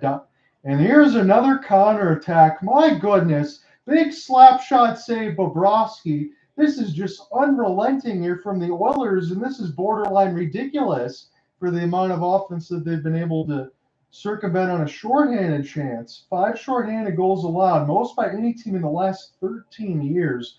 Thank you, ESPN, for that. Now to the right side. Send this back around for Vlad Tarasenko off the shield off the body. Bennett finishes his hit, but again, this puck goes down 200 feet. Montour. At least the Florida Panthers now are using all their gasoline in the tank. Montour with a long wrister. This one goes off the glass. Sent back around the embankment. Bennett, he gets all tied up with his own teammate Lundell. Here's a loose vulcanized rubber. Bennett now trying to get this across the wall, and a good diving stick check there from the Oilers. Get it out. Tarasenko one more time. Lundell wrister right in the breadbasket. Stuart Skinner. Unrelenting forecheck by the Oilers in the penalty kill, looking to go up their 46 in their last 47. They almost got another shorthanded chance, and for the Florida Panthers, what you do not want, they have shorthanded chance given up after shorthanded chance. I know the shorthanded goals given up may be a little bit inflated because of the Rangers series, but still, anytime that you allow a shorthanded goal, that is something that a power play does not want. Now a face-off. This one's won by the Oilers, so that penalty is killed yet again. 46 of the last 47, 64 or 68 for the entirety of the playoffs. I mean, this could be one of the best penalty kills we've ever seen. And this isn't exactly, and I don't want to be, again, say it the wrong way, this is not exactly an elite unit, but they're playing like an elite defensive team. Well-coached one. This is what the impact of coaching can do. Yes. And I may say it again, but once again, the coaching of Paul Coffey has come up clutch here. And these Let's Go Oilers chants here at Rogers Place, it's deafening. No question. And you're right, Alec. Paul Coffey, one of the best to do it when he was on the ice years ago. He has imparted his wisdom and his intensity to this unit, and they look like world beaters. They look like they cannot be pushed around. In fact, they will continue to do so until the Panthers find an answer. We've got 11:30 to go here. They are within 2. Can they find another goal in the next 5 or 6 minutes or so and make this thing interesting? Forsling now, left side red line. Find the entry. Shots are 18-16. Florida steals. Here's a wrister way right off the glass from Reinhart. Now chip and over skate. Can't keep it in the zone as Gustav Forsling's got to go back. 3-1 is your score line. Drawn here, Alec, Nava, and Nugent-Hopkins. This is Game 6, but we're expecting to join you back on Monday night about 8:10 Eastern as this one's sent in. Back across the boards as Bobby's getting serenaded right now as you expected he would. You knew the Oilers fans were going to be loud. And they've had probably in about 20 years as this one's sent now off the left side red line. Verhaeghe slow this one down here for Montour. And this will be a half flip. Barkov's got a chance to get it because he's got to get around 4 Oilers to do so. We're almost halfway done with this third. Niko Mikkola with the press as this one gets sent back. This cage of Bobrovsky. Here's Niko Mikkola off the spin. He's got to use the glass. He'll do so nicely. And Bennett off the chip and chase near the right. Chuck. There's a saucer pass. Left side dot turnaround shot. This one gets blocked. The Oilers, because they have the big lead that they do, have just been able to circle in front of that thing that comes there and also get a ton of takeaways. Opportunity now for Florida off the rush. Good wrister. This one will be picked up now by Bennett. Fly. D. Long wrister. Big rebound. Tkachuk wanted to slam it home, but it bounced away from him. As Kulikov now down. Here's a touch pass across the Oilers logo, and this will be controlled by Brett Kulak. Slowly and around the end boards, picked off by Forsling. They'll just funnel it toward the net, but it's yet another block. As it goes off of Cece, there's Tkachuk. He wanted to find a cutting Verhaeghe toward the goal. 4 shot attempts and 5 hits, but no shots on shot. As this one sent in. Forsling now, trying to get around Hyman. He gets dispossessed with the puck and possibly elbowed as well. We'll give the puck up. Find the entry is Tarasenko. That was a pretty good move, but again, there's 3 Oilers to have to get around. You just can't get around all the bowling pins. Send now for a pass in behind the cage. Just 18 shots apiece. No points, no shots. 15:33 of ice time for Connor McDavid. Doesn't matter. His team's up by 2. As this is now left side red line. Sent in. Mikkola now will watch as Dylan Holloway off the spin and turn. He gets dispossessed off the puck. Long. As this one will be a tape-to-tape pass. Panthers trying to find an entry with the rush, but we're going to get a whistle here. We might also get a call against the Panthers, according to the crowd. It's the one thing you don't want if you're Florida. This moment, you have the press here in the third period.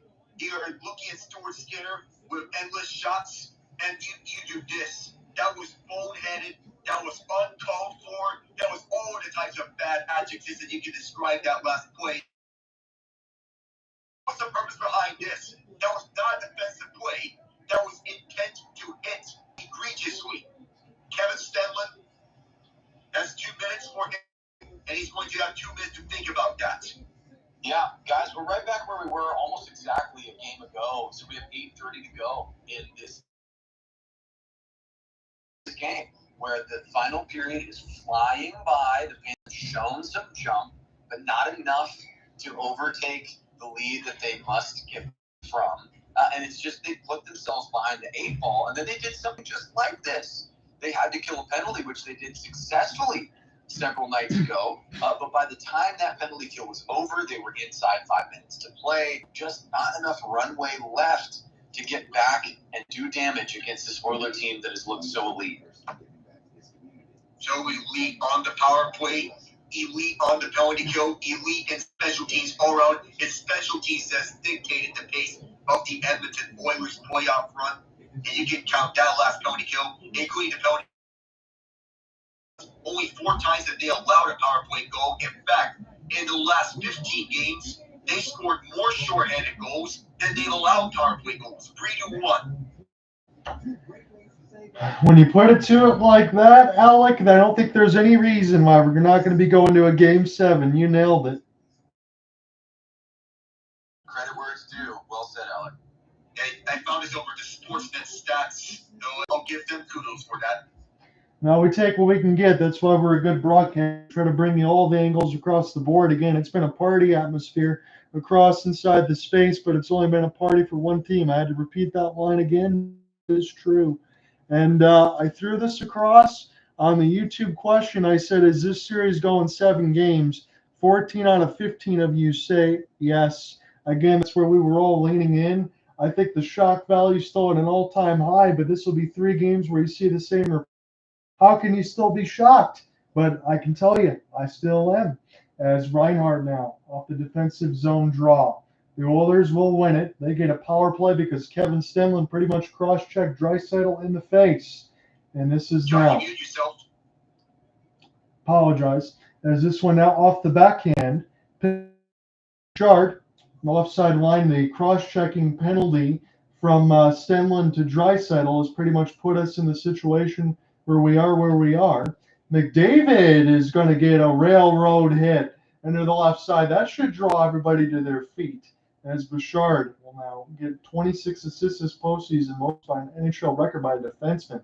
You know why he's going to command about 10.5 or more. As Draisaitl Find the entry now for Hyman. Near the right side dot now, Draisaitl will get punished. Mikula tries to go ahead and locate for Bouchard, as this will be now for Draisaitl. He's working in behind the cage around Bobrovsky. RNH off this spin and turn as Nico Mikula. This will be Bouchard just keeping it in. Edmonton doesn't need to score here, but they are killing more time and keeping puck possession. That's what's ultimately important. And Bobrovsky again, you got to have sustained puck possession. Bennett finds the entry, but a shovel of the stick puts it back. The other Florida's got to find it again with Gustav Forsling, as this will be Tkachuk. Now went off the back skate, but he passed too soon for Bennett. He had nowhere to go. As Bouchard, now for Ryan McLeod, able to skate around everybody on a 1-on-3. This hits Bobrovsky up high, and now Florida able to escape as they'll pick it back. If they wanted to decide who wanted to go forward here, as they're still trying to get settled. Here's a long outstretch pass from 100, and that's easily picked off by Ekholm. Boy, oh boy, as this is now off the backhand now. Ekholm will spin and turn. As this eludes McLeod, goes all the way back down the ice. Here for Darnell, 15, left to go in the third. John, I'm here with you alongside Cooper Hopkins, Alec, Nava. We're taking this in right now, but we're assuming Game 7. That's kind of where we've been. I threw that in the YouTube question as well. Everybody voted yes tonight that it was going to go 7. This gets iced.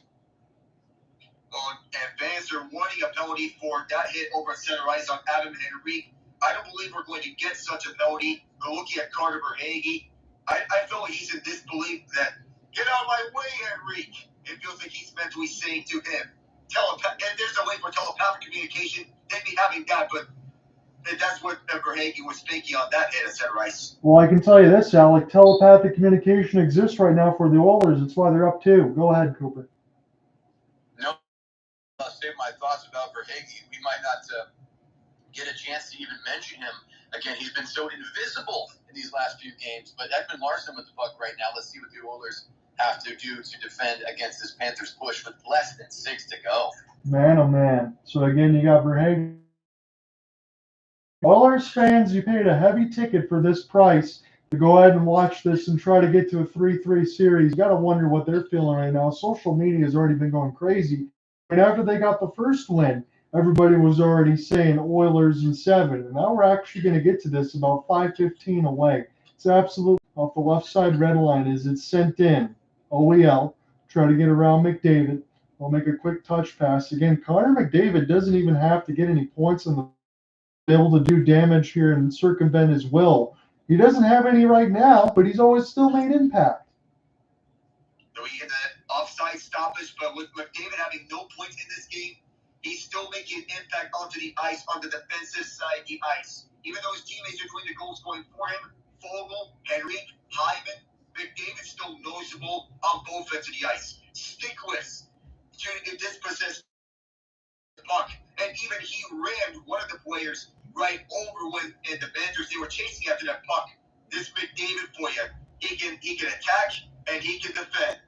I want to say one thing, and I'm going to let Cooper jump right in because I want to go to that point in the sense of, I know Draisaitl is battling a little bit of an injury, but Connor McDavid and this is the best defensive version that we've ever seen from this duo as well. And when they all play like this, that is how you get a chance to win a Stanley Cup. Yeah, you're right, John. And listen, there very likely is an injury situation with Draisaitl. He's just not the full version of himself, but he's still on the ice and still able to do what he can. He is committed to the side of the game that he's able to commit to, and that is more of the defensive side. And he has looked good doing so. And this is one of those situations where we haven't been able to shout his name and say, okay, let's put the spotlight on Leon, bring highlight reel goals, but he has still been a contributor. And the other piece for the Oilers, who we don't often think about as frequently, are the ones stepping up and scoring shorthanded goals, scoring breakaway goals, blocking shots in front to keep Skinner clean. The Edmonton Oilers have the complete package right now. And yes, did Sasha Barkov score a goal early in this third period to make it 3-1? Of course. But for the rest of this period, have the Panthers really threatened? Have at any point we felt like momentum was building for Florida? I have to say no. And I agree with you. Again, this is one of the situations where it was, as you mentioned, the last one getting close. Florida tried to do something late, but was it really all that close? No. I mean, one team's been in the driver's seat for these last 3 games. We've seen that as such, and it continues. We got 5 minutes left to go before we're thinking about going back and doing this again on Monday. And for the Panthers, you can't have the only forward showing up in this game being Barkov. I know Carter Verhaeghe, he does have the first goal of the final, and that he has the primary assist on the Barkov goal. But outside that, Verhaeghe is in this game. You can say the same thing for Sam Bennett, Matthew Tkachuk, and some of the others. Sam Reinhart, they've been relatively invisible. I'll have a critical question for you guys once we get into the post game, because I did have something go across my brain and I got to get your thoughts. Here's a chance off the rush. This is a knuckle puck. And this one gets blocked out in front. Stuart Skinner never would have had a chance, but his defense was there. And this will go all the way back. It's a race for the puck right now. Bobrovsky saw it. He's going to meet this in between the circles and start it again. Verhaeghe, he gets turned away. As this one goes back, again, the shot board reads just 20-19. And again, I guess it's more time than not that I should give more credit to the Edmonton Oilers defense for making the Florida Panthers declawed, essentially, as this one is stopped by Skinner. That went off the post and then right onto the right pad of Skinner. That's an awkward way to make a save with 4:12 to go. Yeah, but Skinner, again, listen, I know the one goal where it's beat him, but otherwise he has also looked very good. He's not been asked to do a great deal. I think that first period, Bobrovsky was asked to do more, but Skinner has still shown, as he has throughout the majority of the series, with a couple of exceptions, he's shown himself to be up to the task and beyond. And now the question about goalie: when does Bob come out of the net for Florida? Yeah, you got an Edmonton, Alberta native, Stuart Skinner, in his second season. I mean, I thought at some point experiencing heart palpitations and all that, but Stuart Skinner is the most calm I've ever seen. And if I call Maurice right now, I would rather do what Rand Peckville did last year for Quinnipiac and pull the goaltender right around the 4-minute mark. We'll see if we get that. Yeah, I think I'm close to that, Alec. I'm saying about 30. You want to get probably 5 or 6 shifts minimum with the empty net. Here is Lundell now trying to get it after a. So this is Oilers puck possession. If they're smart here, they're just going to camp out until the Cats start to chase. And now Verhaeghe finally realizes that he took about 15 seconds off the clock behind the net as this is picked up by the Cats. Again, in the road whites with the blue and the red, they need to get to some reverse type of retro jerseys, any sort of luck that they can bring into 7 if you believe in those superstitions, because they can eat anything they can get.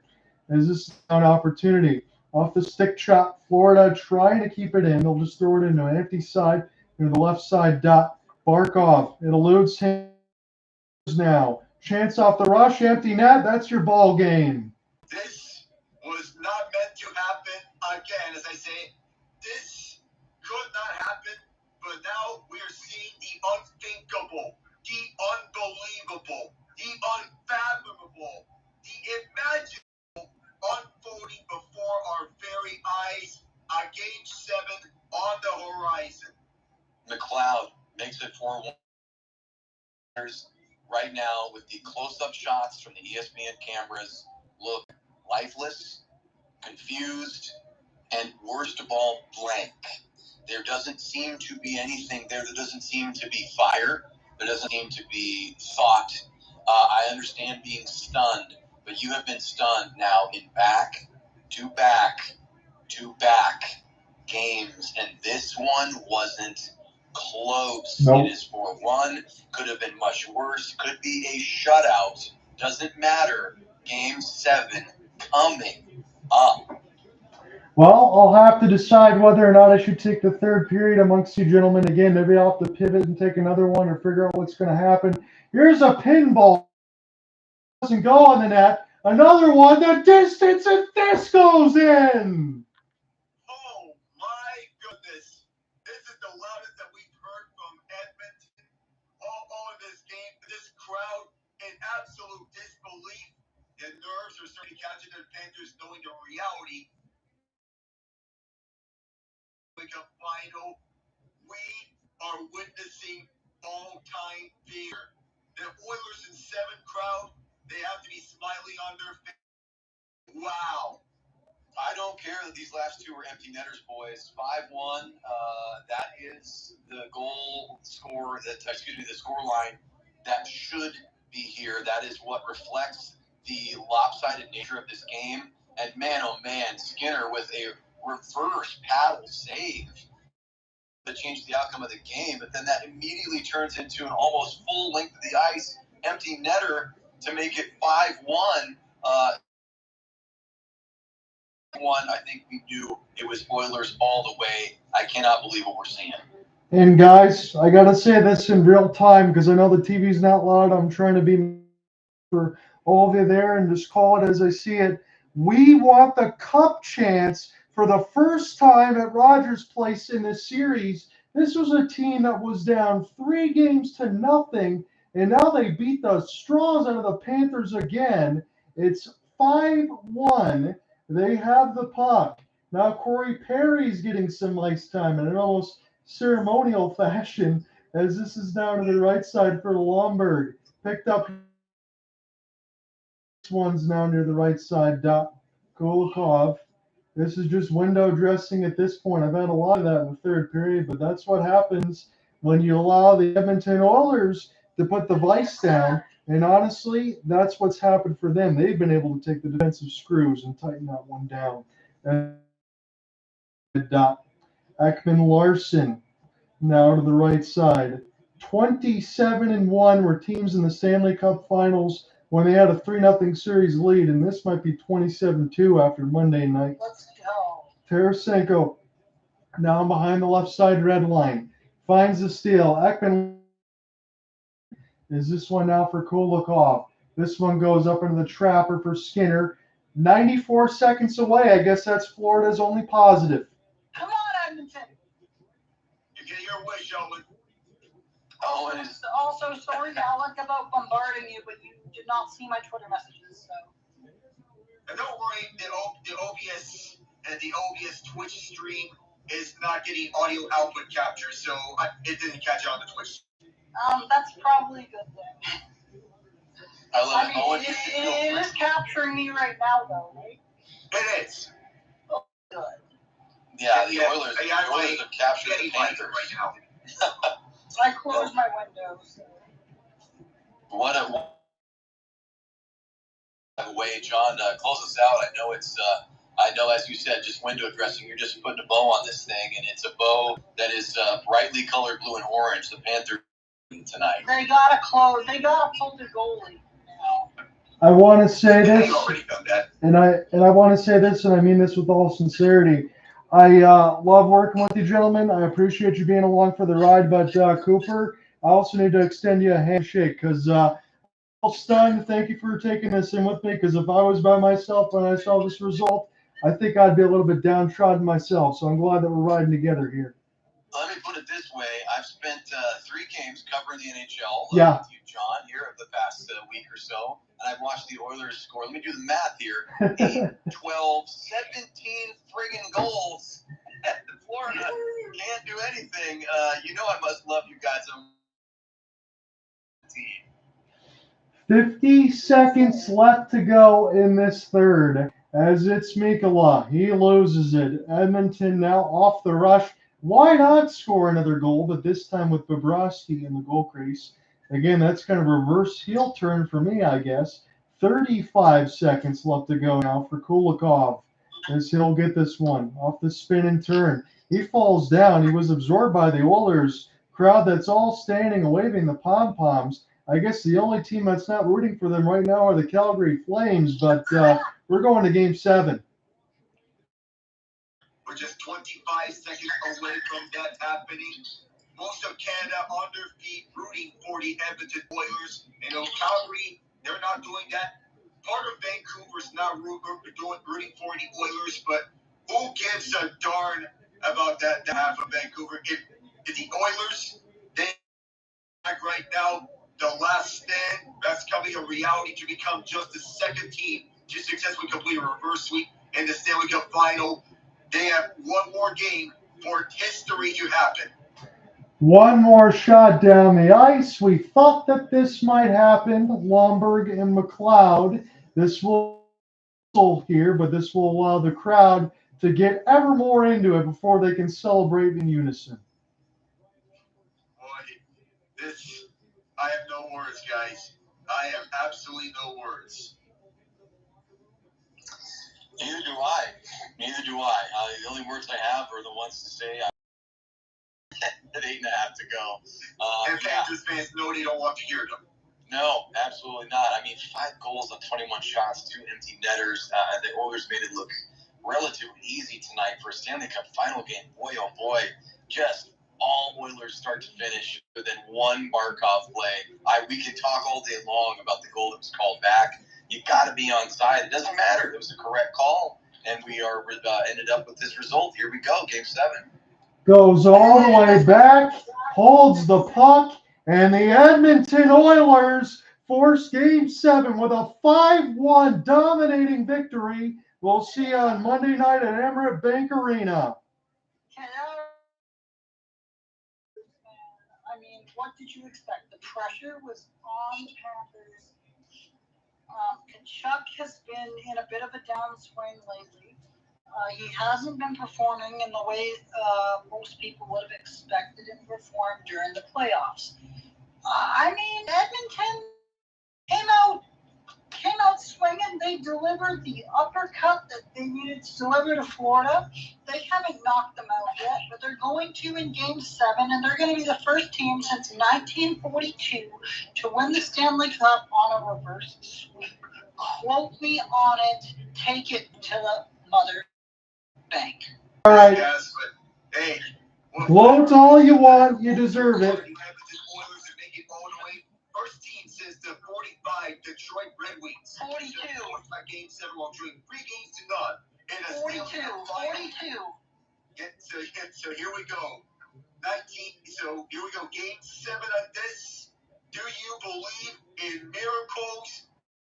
Their fans do, their players do, their coaches do, and their front office does.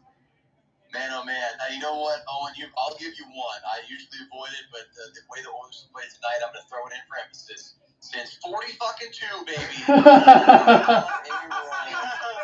I'm with you. I'll give you that one. Summary, but as Hyman gets interviewed here on the ESPN side, what can you say? These fans must be absolutely elated. This is a special team who has come back from the brink. It is all to play for with 3 regulation periods to go in this season, and you got to this will come out flying for Game 7 when So they the hit next game is, I'm sorry for swearing, but it's too good. Honestly, I didn't know it was forbidden on these casts. But, don't worry about it, Owen. We don't give a shit. Monday is the next game, right? We'll be all here around 8:10 Eastern on Monday, yes.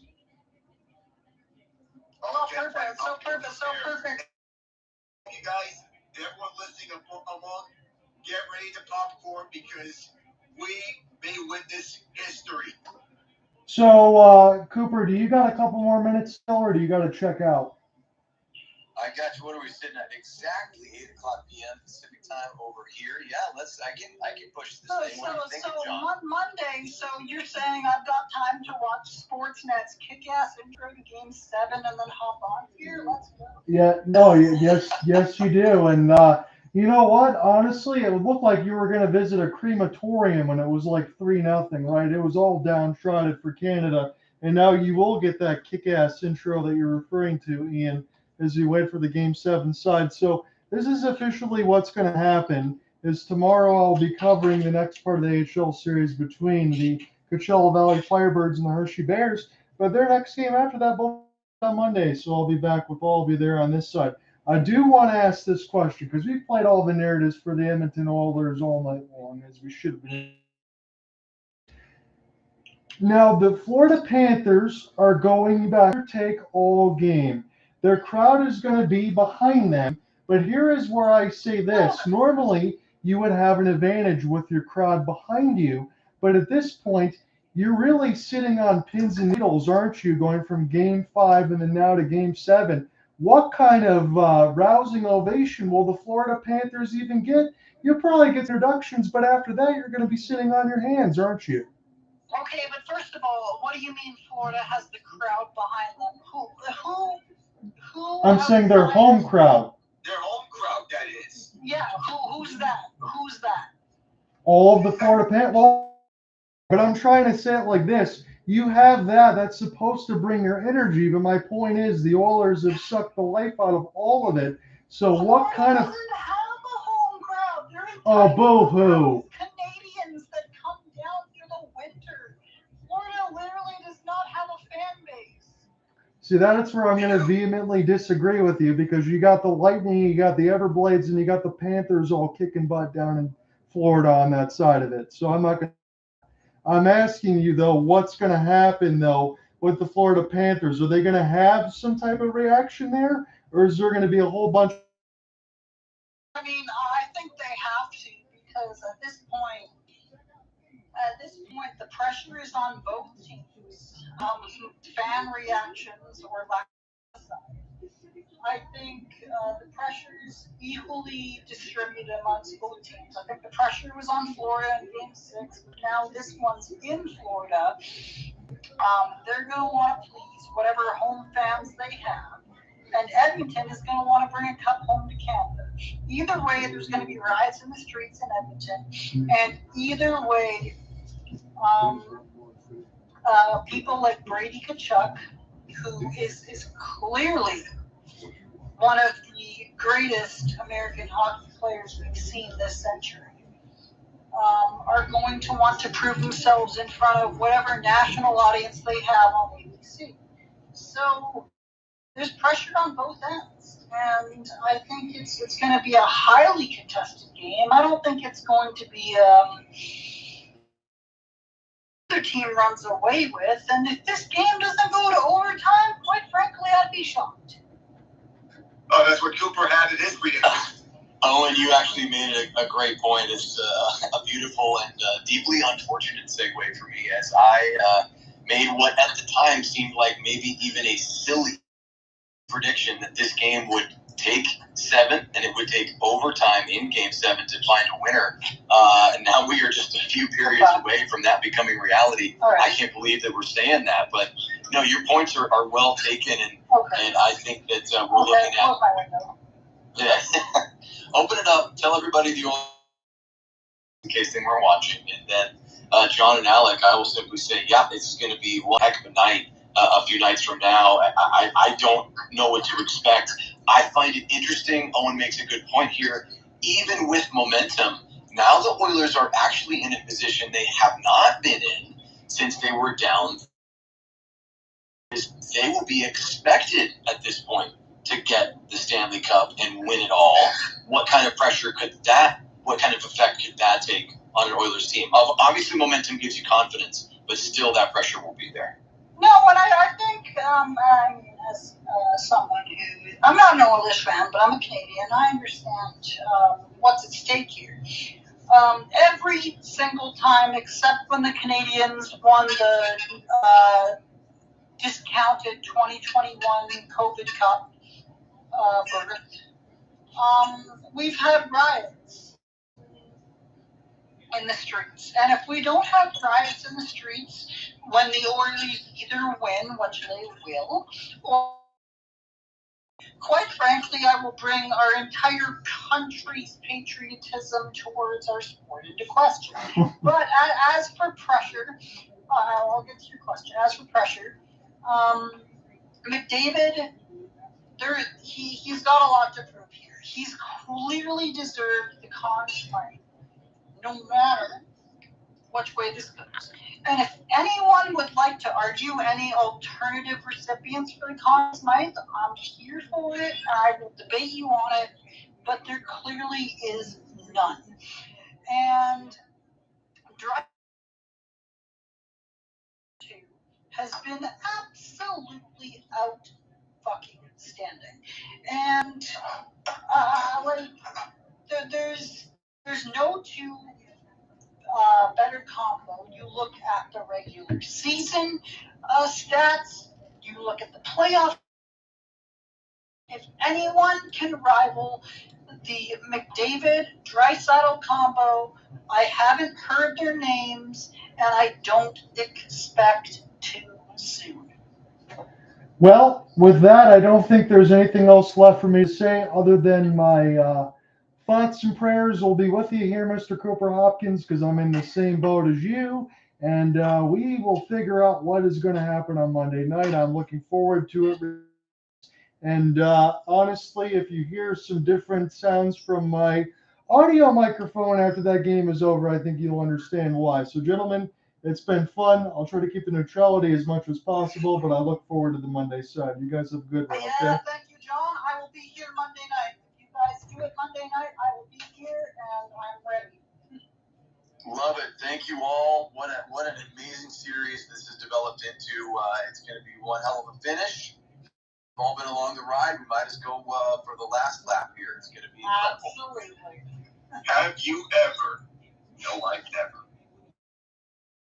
All right, everybody. Great work tonight. So much fun, and we'll see you in a few days. See you guys. Sure.